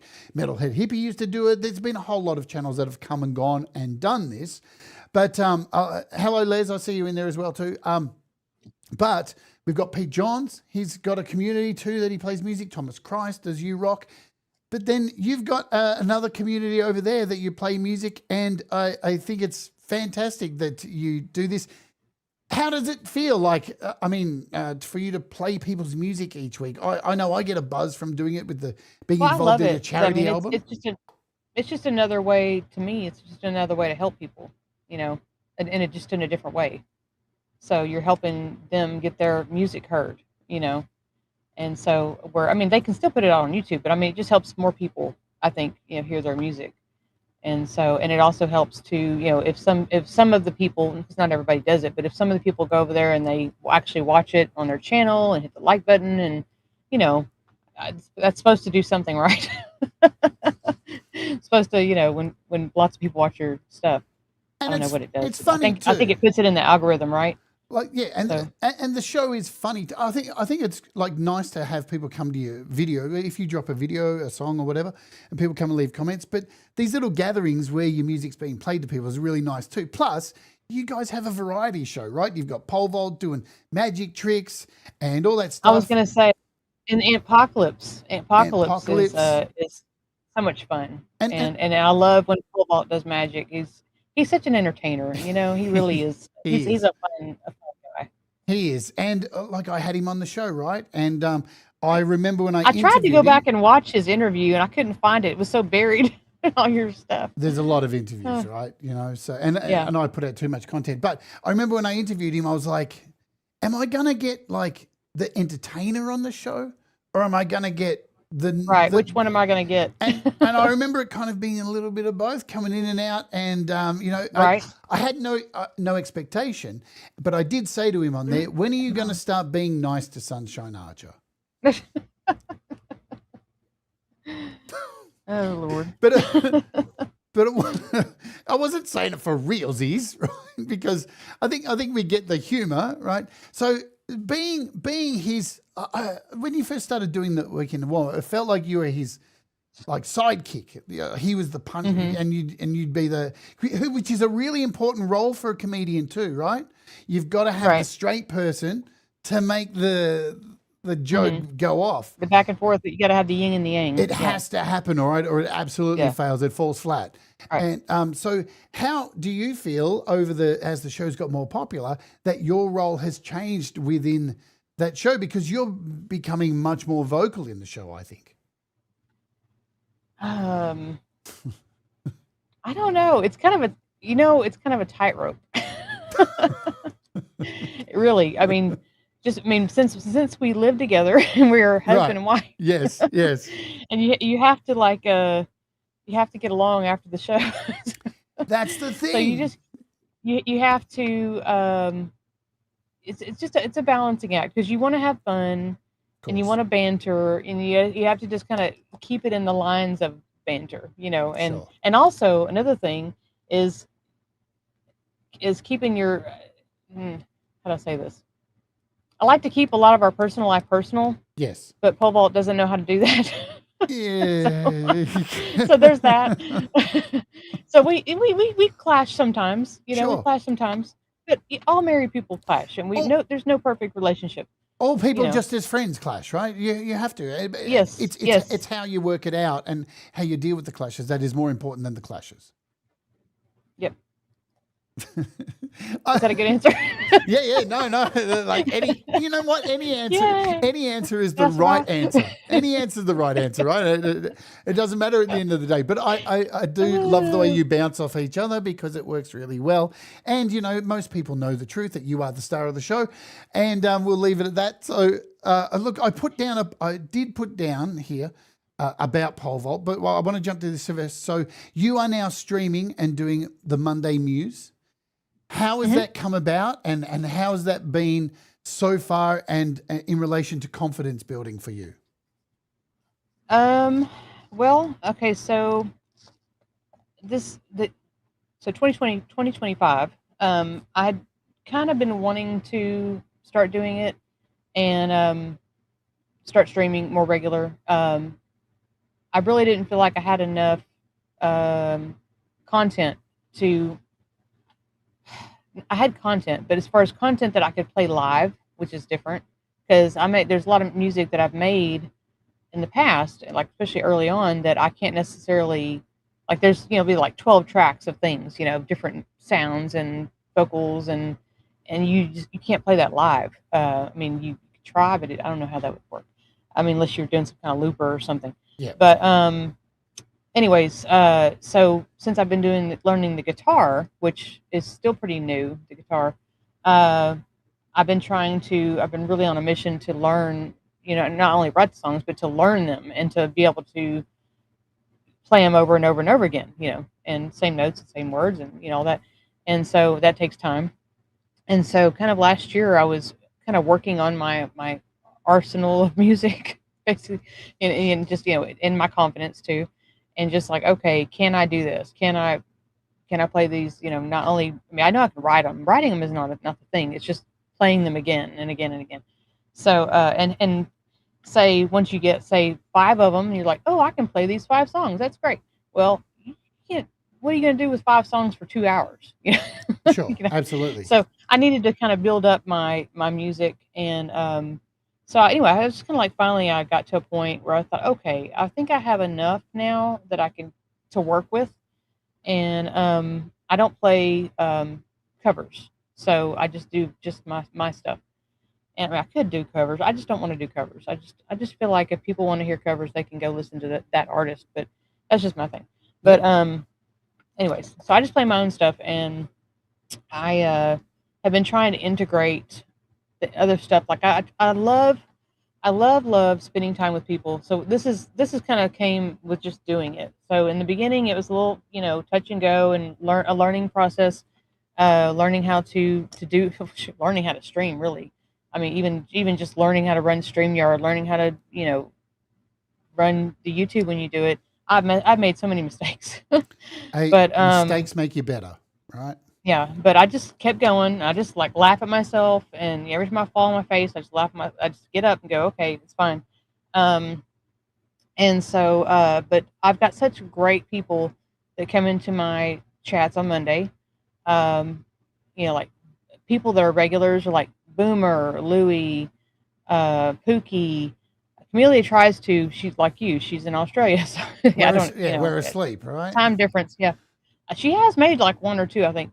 But yeah, there's some people that are regularly show up, and they're so wonderful, and they're just so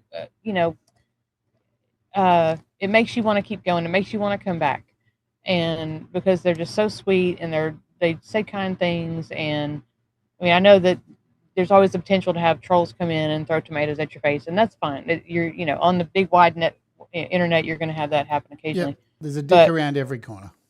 Right.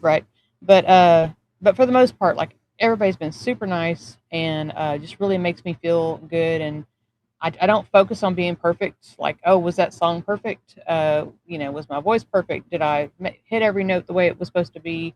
Because a lot of times I don't. A lot of times I make mistakes, and I'm just like, you know what? And I tell them, I'm sorry, it happened. It's and it's really become more about the time I'm spending with these people. Yes. I look forward to it.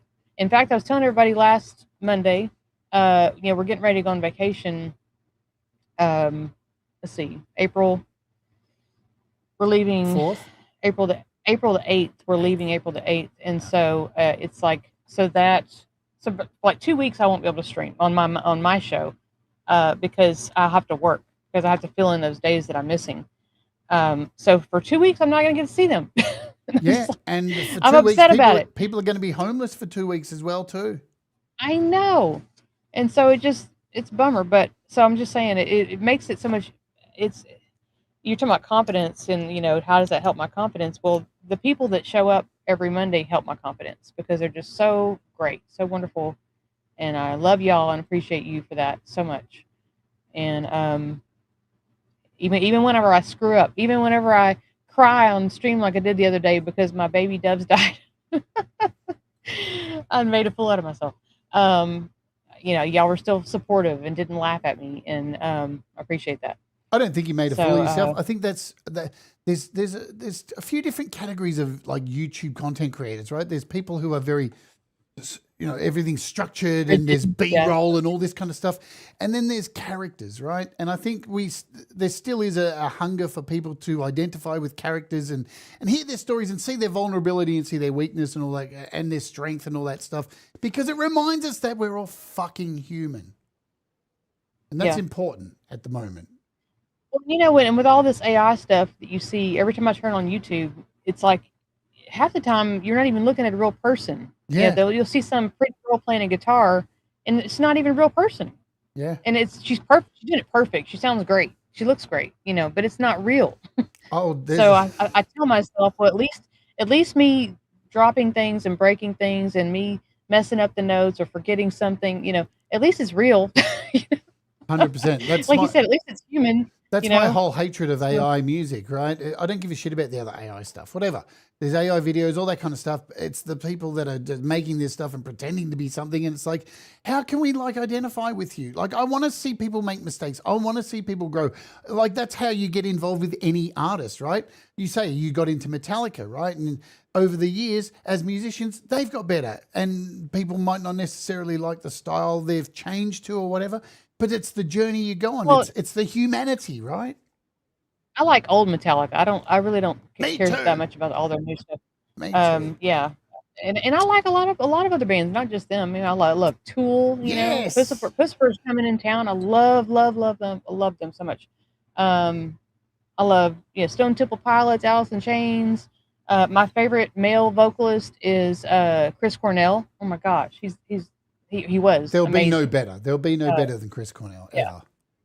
And then you were Mike Patton. Love Mike Patton. Love it. Love him. Now I think in person, I think he might be. I don't know how nice he is in person, but He's nice. I've heard things. I've met him a bunch of times. Oh, you have met him? Oh yeah. I've played on the same stage as him as well. Oh wow! It was a John's. Awesome. It was this thing called John Zorn, where they get John Zorn does this thing called Cobra, where they get musicians from all around the world, bring them together, and they have to play and improvise on the spot. And I was lucky enough to do a show in Sydney with Mike Patton on the same stage and a bunch of other. Wow, it was sick. That is amazing. Wow, I don't talk about that. I got to meet Dimebag Daryl. Hey, I met him too. He was wild. We took him to a brothel. We took him to pick up a sex worker in King's Cross in Sydney. We didn't tell him that it was a transsexual, and we sent him upstairs. And who knows what happened? Whoops, sorry. But, all right, so we're getting to the end. I've probably cut a few songs here and there because I never know how these are going to go, right? However the flow goes is how it goes. But I want to mention Pole Vault, and the way we're going to do it is this, right? Because it's not his show, this is your show. Give me 5 words that describe pole vault. 5 words describe pole vault. Okay. Funny. Mm-hmm. Spontaneous. Right.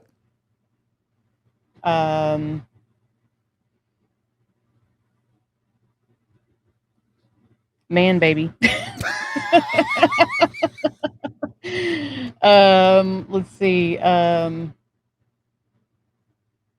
Sexy. Ooh. And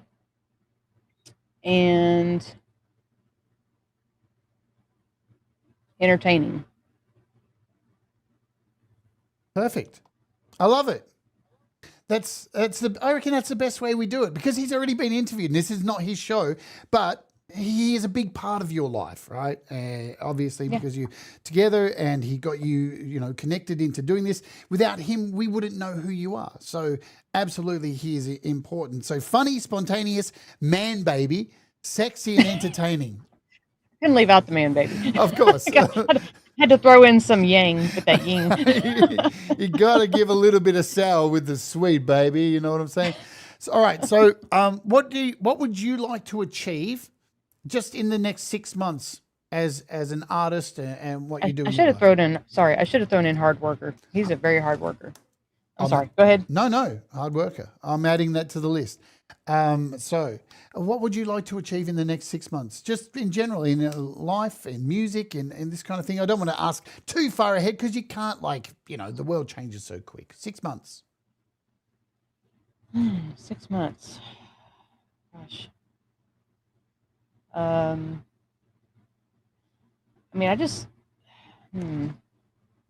just really want to keep improving on my guitar. It's been a journey on my guitar. Because I'm not great at it. And I know that. And so I would love to improve on that. I would love to eventually pull out my electric guitars and make some electric, some heavier music. One of these days. I don't know if I'd play any of that live or not, but I always have all these ideas of playing some heavier, and I could even take some of the songs I've already written, and I've got so many ideas. Like Murder Chicken. That could be a heavy song. You got to have a death metal version. I'll collaborate with you on that if you want. You want to collaborate on Murder Chicken death metal? You got me. I'll put myself out there for you right now. Yeah. So, but yeah, I just want to improve. Keep improving. I'm a work in progress. I tell everybody that on my show, on my Monday show, that I'm just a work in progress. Somebody actually told me. Somebody left me a comment the other day. I didn't know who she was, and she said, I just want you to know that what'd she say? You could do something like either you could improve, you need improvement or something like that, or you could do better or something like that. And so when I first read it, I kind of chuckled to myself, and I thought, well, let me. I'm not going to get mad. Let me see who this even is. Do I even respect her opinion? because you never know who's even saying this. So then I went to her page and looked at it, and then so I wrote her back a kind comment, and I said, I appreciate your constructive criticism. I said I do need to improve, and I said, and I am a work in progress. I work on improving every day, and I appreciate you letting me know. So, but yeah, I think we all should just keep doing that. What can I do to be a better, not just musician, but better person? We all could constantly be improving ourselves. So, Yes. Pete John says it in all the time. every way, Pete John says practice makes progress. Yeah. Right, because perfection don't exist, Yeah. and never perfect. Yes, never. I don't ever want to be perfect. No, how boring. Yeah, how boring. God, that's why my people. student looks like this. A mess. Yeah, because I'm a mess. Perfect people suck. God, they're so needy. It's so funny that you mentioned the Christmas lights and stuff. Now I'm like, look at. I know, right? I kind of go brain. I'm like, is this why I do this? You are compensating for a lost childhood. This is welcome to the psychiatrist. Are you couch. my psychiatrist? Yeah, I know, right? Do you know people have said that after coming on this show, they felt like they've spent 2 hours with a psychiatrist? Probably because I have a degree in it, right? I don't know. Maybe. Who knows? Yes, maybe. Maybe that's why I should have continued on with it. Maybe not. Look, the last. I was told in high school that I could have went toward that direction. That's being a psychiatrist. I don't do it because it changed. It became all about drugs and not about people. And right, and there's room for drugs, of course. There's room for medication, but the people thing, it was the more important thing that drove me to it. The psychology of human beings, of how we work, and that's like this, right? Being a sex worker. Being a sex worker is very much like being a psychiatrist, trust me on that, right? I could see the parallel in that. I really could. Because you actually... In fact, I saw a video on that one time where a sex worker was saying, she was actually talking about, like, it was just popped up in my feed, and it was like, she was saying, all you ladies out there, this is what men actually really want, and I know this because they tell me.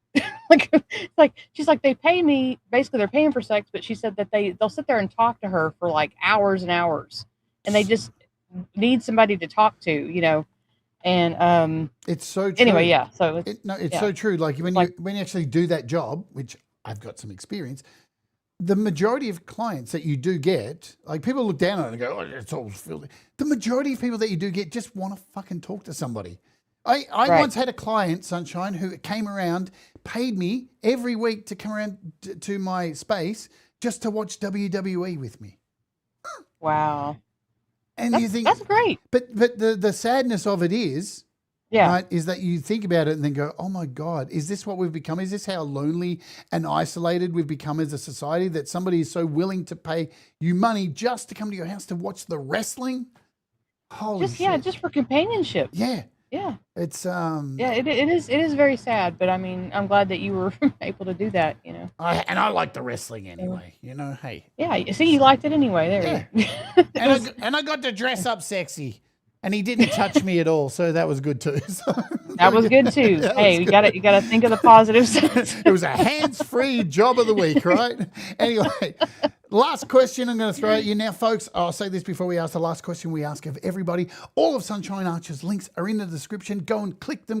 Go over to her Bandcamp and purchase some of her music and support her that way, because it really does help. Subscribe to her. No, there was no happy ending, Chili, so don't even think about that. And head over to her channel, become and support what she does there, because it's super cool, right? She's a great artist, and now you know her a little bit more from hanging out here. Sunshine Archer, the question I ask everybody, if somebody was considering becoming creative, when would you suggest the best time for them to start? Yesterday. Yay! and if you do it, don't listen to other people. Yeah. Don't if you have somebody telling you don't do it, don't be creative, don't do whatever it is you're trying to do to be creative in your own way, just do it. Do not listen to other people being negative. Because they will. People will try to tear you down and give you all kinds of negative feedback. But if it makes you happy and you're not hurting anybody, do it. Yeah, Don't listen to them. get rid of those people. It's I talk to some trans people sometimes, and they say, how did you, what happened when you came out? And this is an analogy to what you just said there. Mm-hmm. We spend so much time worrying about what people are going to think of us, and when we make these personal decisions about who we believe we are and stuff. And ultimately, when you make the choice to be who you are and follow the things that you make you happy, you will find the only people that will leave your life will be the fuckheads that you should have got rid of anyway. Yes. Right? And by the way, I love that song of yours, Do What Makes You Happy. Speaking of that. Thank you so much. Because it's a mantra for life, right? Not enough people follow it. Just be it, and trust me. And you know what? And because tomorrow is never promised. You don't know, any of us. I don't care how old you are. We don't know that we're going to be here tomorrow. You know, you might have a heart attack or die in your sleep, you know. And who's got time to have horrible people in your life telling you your shit all the time? That is just get rid of them. They're worthless. And the best thing, go through your Facebook page, and if you've got those people, just delete them and don't say anything. It'll change your life, trust me. Well, and even if you don't delete them, just ignore them and go about your life. Don't pay attention. Don't pay attention, because they're out there. They're going to be out there no matter what. They're waiting. Keep going. They're around every corner. They are. All right, my friends. This has been Sunshine Archer. We've gone half an hour over. She's incredible. You can catch her on her channel. You can catch her on the weekend warm-up on her live stream every Monday. You can go and support her on Bandcamp, get all her music. We are going to go and close out today with the Murder Chicken, because it is the most requested. Maybe sometime we will do a death metal version, me and you, who knows?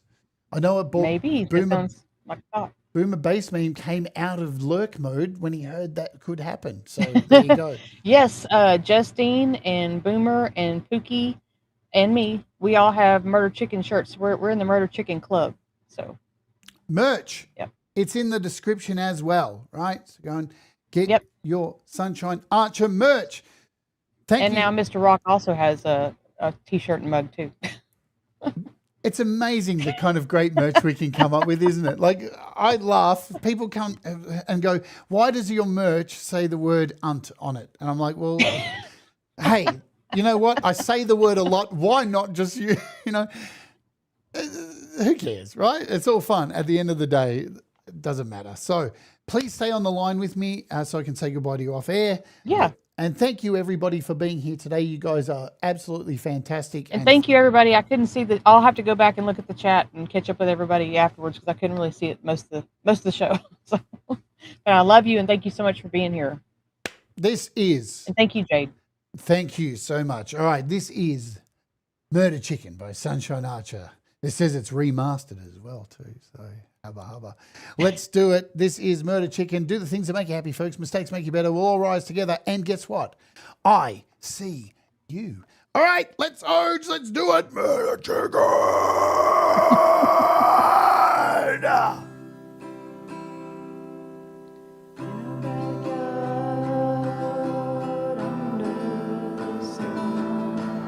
Lived up his bird.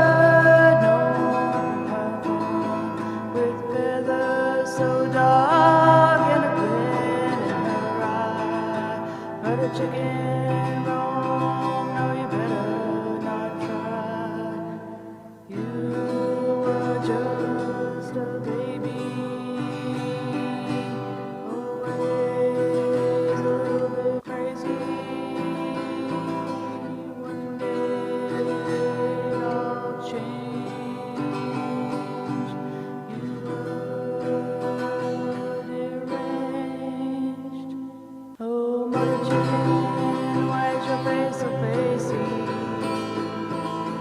I know you could be